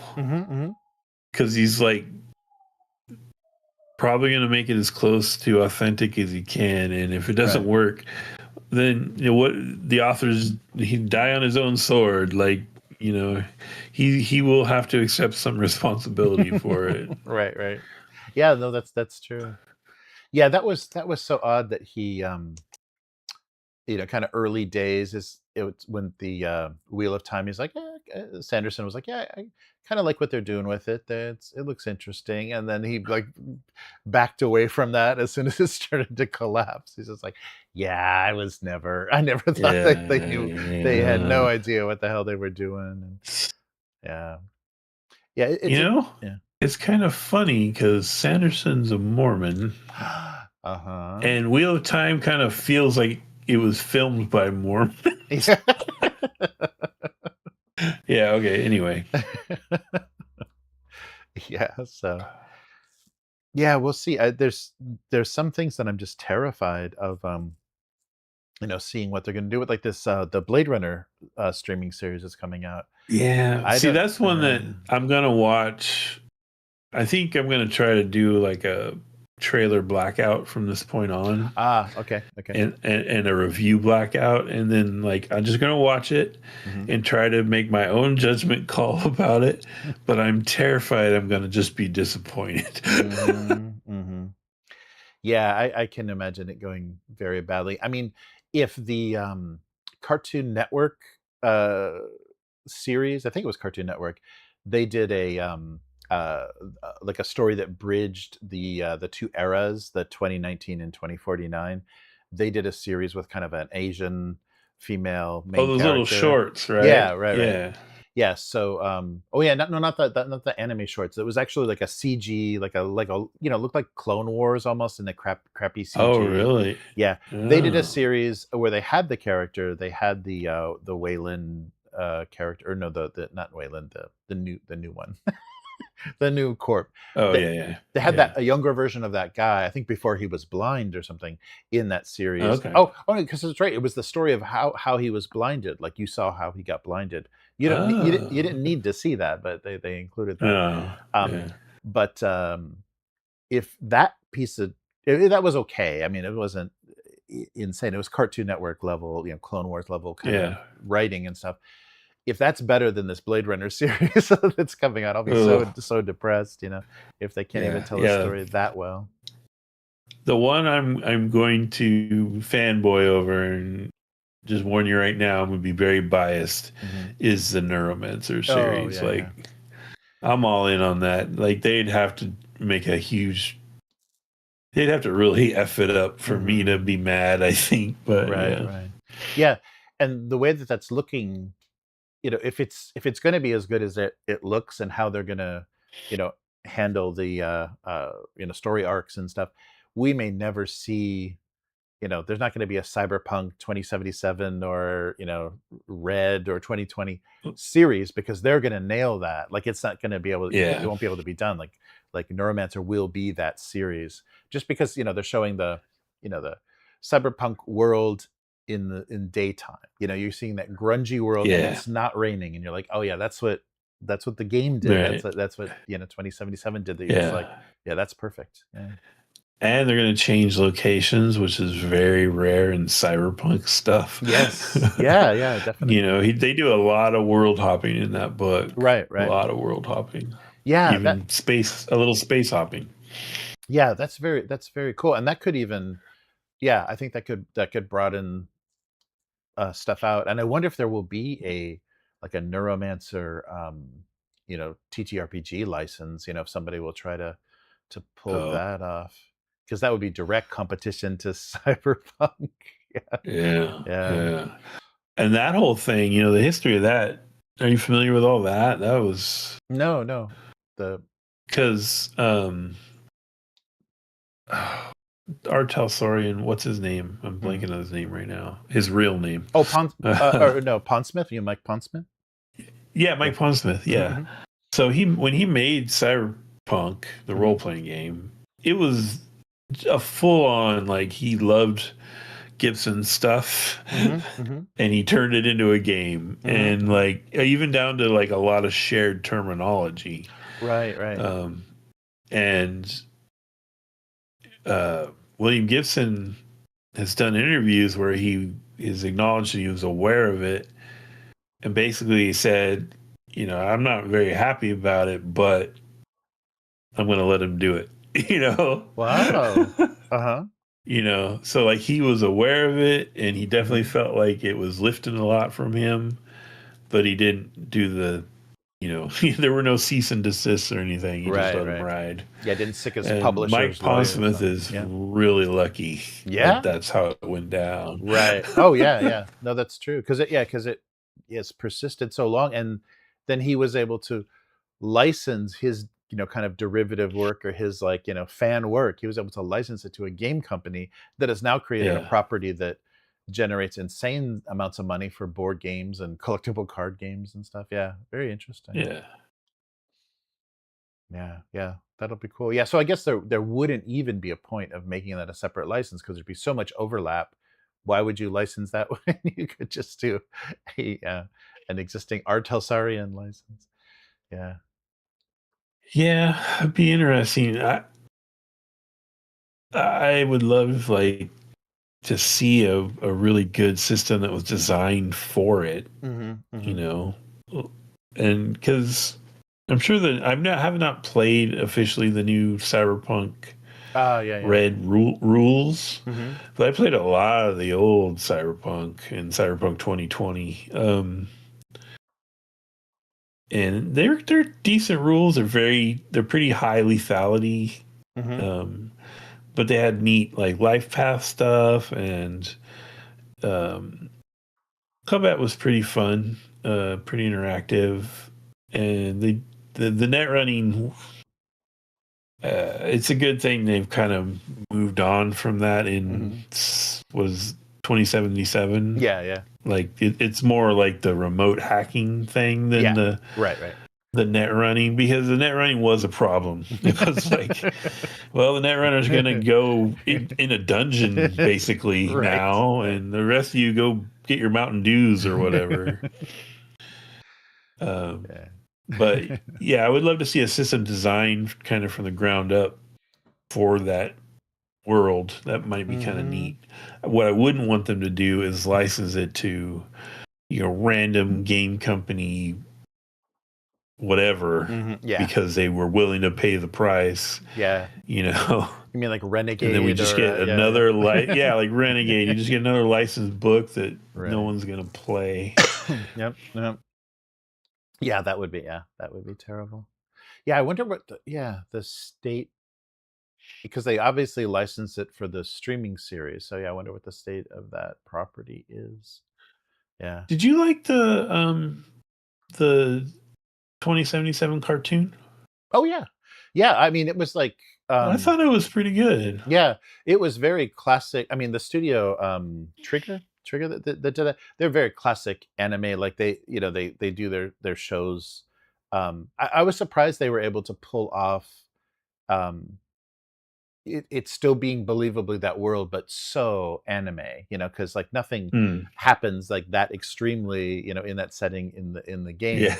But it still felt like that world, and they did some really cool, and especially about the body modification stuff and everything. The one character is like not even human by the end of it, but but they can tell, especially when they're limited, they're really restricted to like that I think everybody misses that OVA era of anime where they could just do whatever they wanted, and it was going to be direct, original video animation, direct to VHS, or maybe shown, late night on television. And they just went wild and told really compelling stories and played with characters that were, did different things with them than they were in manga or other anime series. And so that's definitely what this felt like. And they do the thing where they give, spotlight to each kind of character of the gang and give you some background. And it's not fluff. It's not just filler garbage, and doesn't have and Japan hasn't been, swallowed up by, different culture wars or political, opposition. So they just really give a character some interesting background that then informs. And the thing that they did in that series is kind of everybody dies, like the gang gets together and then they're just obliterated by the end. So it had a nice arc to it overall. So yeah, I thought it was great, and great animation. Trigger does really good stuff. And I still it was really clean. Why did they choose that Franz Ferdinand song for the theme song? That still like what the heck is that? Was so funny. So it set a really interesting tone. They weren't going to make it too J-poppy kind of weird. It didn't have that like visual rock, like weird, like fake metal beginning or anything. You're just like, okay, Franz Ferdinand. Okay, I guess we're doing that. But I thought that was fun. I thought it was fun, especially for Netflix. Like, Netflix, aside from what's the League of Legends series? Yeah. I know what you're talking about. That was another amazing, like real standout. Good storytelling, good characters. Based on League of Legends, Jesus, that's a garbage property. Yeah, that was. But it was amazing. Yeah. That was a big surprise. I had no high expectations going into that one. And I like that animation a lot too. Yes. Like the painted CG. Yeah, that really painted stuff. Yeah, it almost looks like that Disney Atlantis movie, kind of. That is who is supposed to do the Firefly cartoon if they can ever get it picked up. Wow, that would be great. Which I think that'd be a really good match. Yeah, because they could do that. Because the ship was always kind of dark, and the way things were lit, that could be really beautiful. Yeah. Arcane, thank you, Clarion and Abyss. Arcane. Yes. Oh, Calarian won. That was they both fired. Yeah, that was great. I mean, I think story wise, the second season. I don't think I finished the second season of Arcane. It The kind of second scene was kind of muddled. I don't know. yeah. I Like, think it kind of they didn't have real clear. But I'm just surprised they told any kind of compelling story and made those characters interesting in any way, because those are just crap. Just some Korean designer, some character designer just slopping stuff out because visually it might yeah. look interesting in the game, and they actually made compelling stories with it. But yeah, I don't know. We'll see what what they're able to do.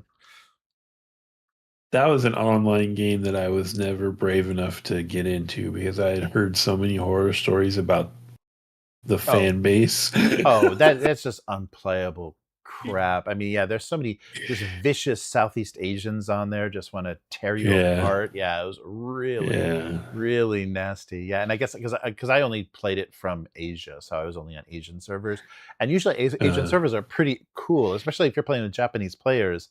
They're very skilled, but they're very cool, and they're not going to just fuck with you. But yeah, you start to throw in Korea and Southeast Asia and China, and you forget about it. There's some meanies in there. Yeah.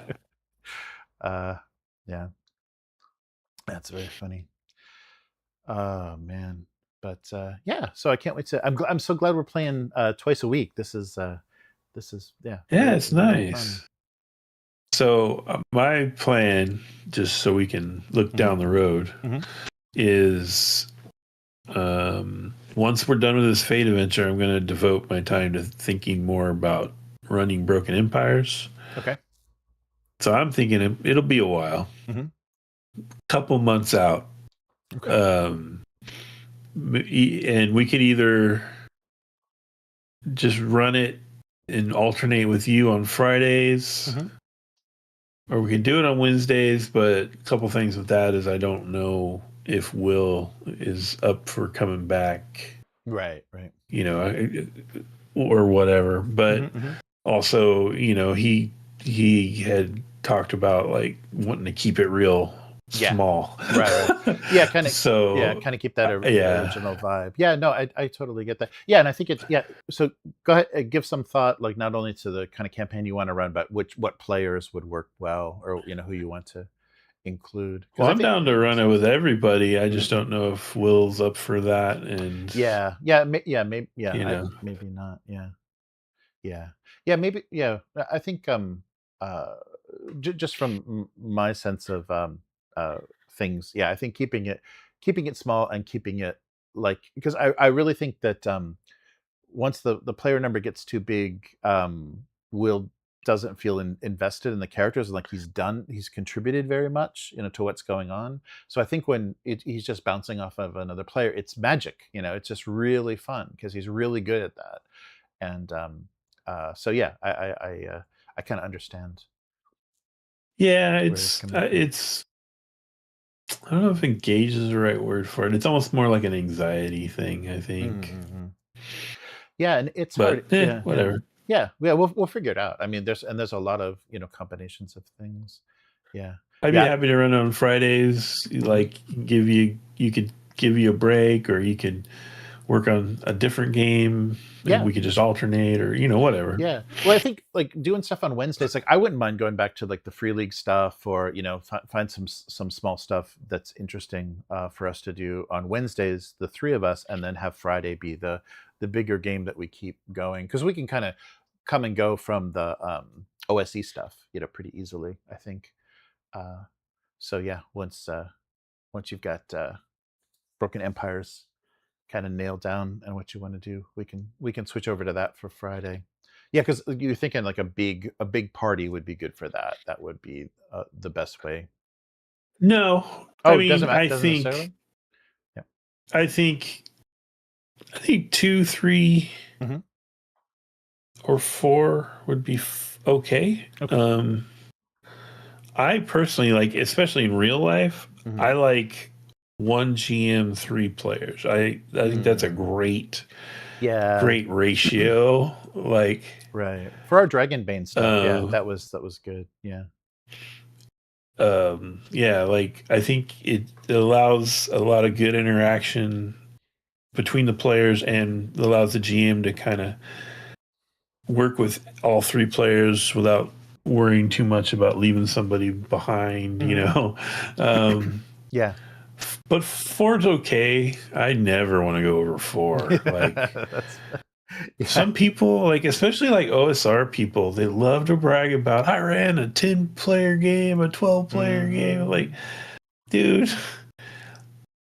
people already accuse OSR people of not role playing, and you're proving the point right here. Yeah, that's true. And the thing, especially in person, and maybe they're totally cool with this, but I noticed like doing OSR stuff in person, conversations would just start. Like when people were not involved in something and something's going on too long on their play, they just Yep. have these like, and it's like that drives me crazy. It's like if you came here just to hang out and bullshit and drink with these guys, why are we playing a game? You know, like why don't we just go to a bar? Yeah. So that gets Yeah, me I a little. don't like that. Yeah. Yeah, and as soon as somebody picks Phones up, too in yeah, real life. Phones are a problem, man. yeah, Like, they pick up their phone and like, oh, just let me post this real quick. I'll be right with you. It's like, whoa, whoa, whoa, whoa, whoa. We're waiting for that. Yeah. yeah.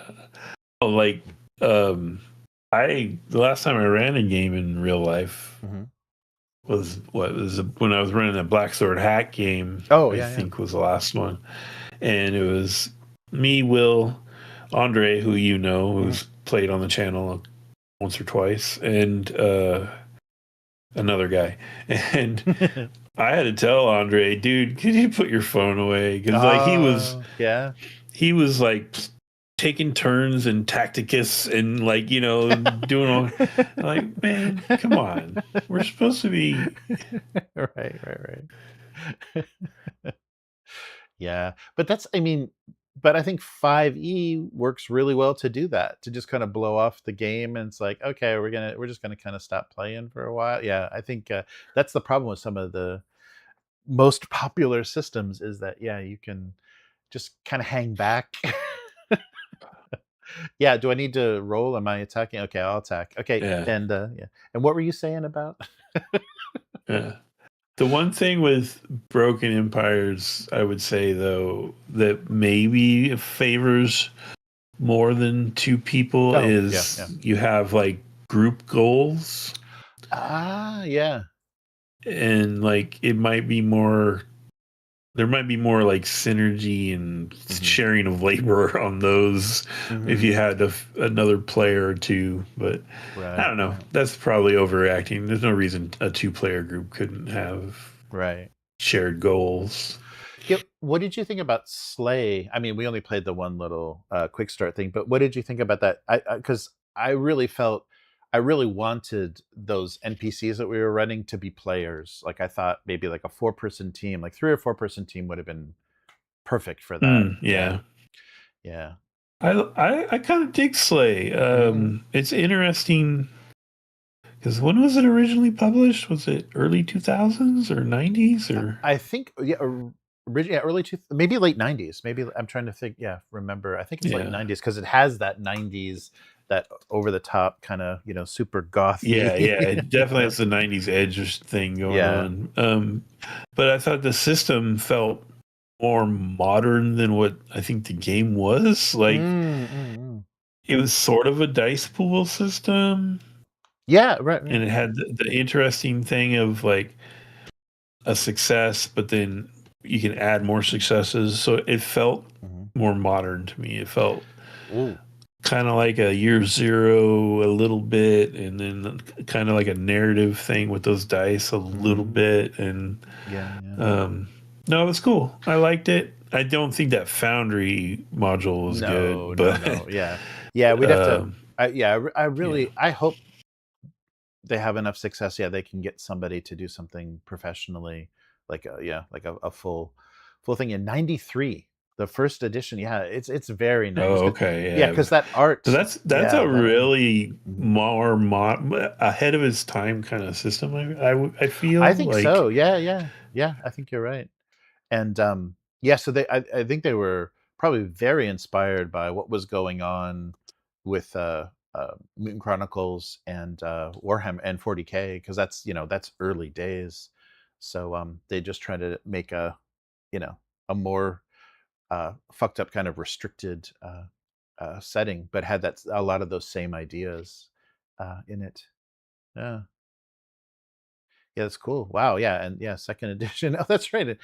And Wizards of the Coast published it momentarily. Yeah, it had a really crazy history. It's just I'm so glad it's back with Nightfall Games, the original creator, and they're still doing stuff with it, because it'd be a shame if it was like one of those, kind of disappeared, kind of artifacts, because it got passed around a lot.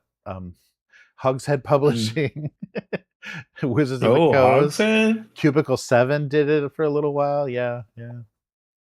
Oh man, it was all over the place. Yeah, that was crazy. Yeah, and it still lives. Yeah, I'm great. I'm glad. It's too bad though. Their kind of skirmish game, their Cannibal Sector, didn't do better, because they were kind of outside the cities, in the cannibal zones. They were making a skirmish game for it. It's too bad that didn't go. But yeah, I'll definitely support anything that comes out for that. I'll definitely support. And they're keeping their stuff in print too. Their online shop has everything available. There's nothing out of print. And during the pandemic, they were doing these kind of little PDF updates, and so they're producing more of the job cards for the game and stuff, and adding content, the whole time during the pandemic. So there's all these like little tiny releases. I forget what they called them. The threat analysis is the focus on the new conflict races, but they did these little updates that they published on Drive-Thru throughout that whole. That's cool. The whole thing, yeah. Do you think do you get the sense that it's a game that could work as a more intrigue, kind of get involved with the secrets of the corporation and that faction that's sort of the anti-corporation, and yeah, I think that's what. Do you think it has room for that, or is it really just a lot of just missions? Yeah, I think it's structured. Yeah, it's interesting because just the stuff that I've read, the content that I've read, it seems like it wants to pull you into that and have different characters have their own conspiracy theories and what the hell is going on, because yeah, things do get there's horror, there's literal horror kind of jobs and stuff, and you don't know what you're walking into, and you don't know who's who's behind this and stuff. So yeah, I think there is some it is job based, but I think we might be able to do some interesting role play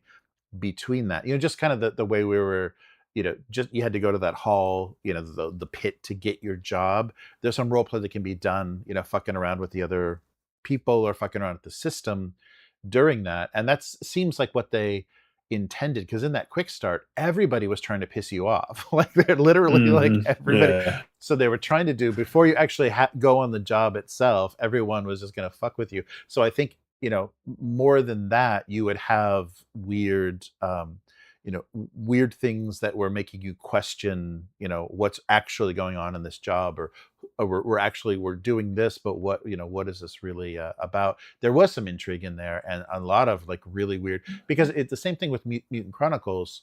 The Slay Industries doesn't want you to know what's going on.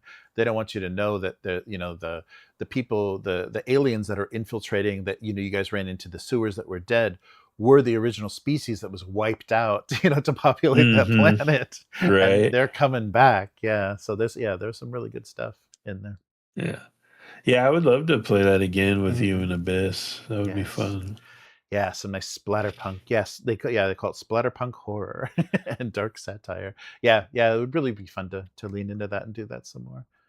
Yeah, and I think Abyss caught the vibe of it right away. That was great. Oh yeah, Abyss was all in. That was fun. Yeah, very cool. Well, cool. Well, oh man, how late am I going to keep you up? And then I'm going to do it again tomorrow. So, Matt, thank you so much. You'll be 3 days. 3 days. I'm going to steal 8 hours of your life, I think, before this is said, and possibly almost 10. So, thank you so much for no problem. for co-hosting. And yeah, we'll be back this time, getting all sleepy tomorrow, trying to find the Great Pass and the Temple of Death. It's out there somewhere. All right. Well, very cool. Well, thanks everybody for hanging with us, and love the Age of Adventure. Nice. Good to Scorched Claymore. Yeah, that's the one. They must continue. Your best death metal vomit voice. Nice. But yeah, so we'll be back again tomorrow. And thanks everybody for hanging with us on the stream. Always fun to talk tabletop with you guys, and also horrible media streaming shows. Yeah, don't even bring up Lanterns. That is a shit show. I can't believe that's on HBO. Oh, really? Oh, that's Yes. making me sad. Yeah, I wanted that to be good. Yeah. I wanted that to be good. So the Jodie Foster season of True Detective, it's worse than that. If you can believe it. Like the mystery and everything, you're like, what are you doing? It's really bad. Dear. And it seems like it doesn't have a budget. Yeah, it doesn't have a budget. But yeah, that sucks. But take care, everybody, and we'll be back again soon. Bye. Goodbye.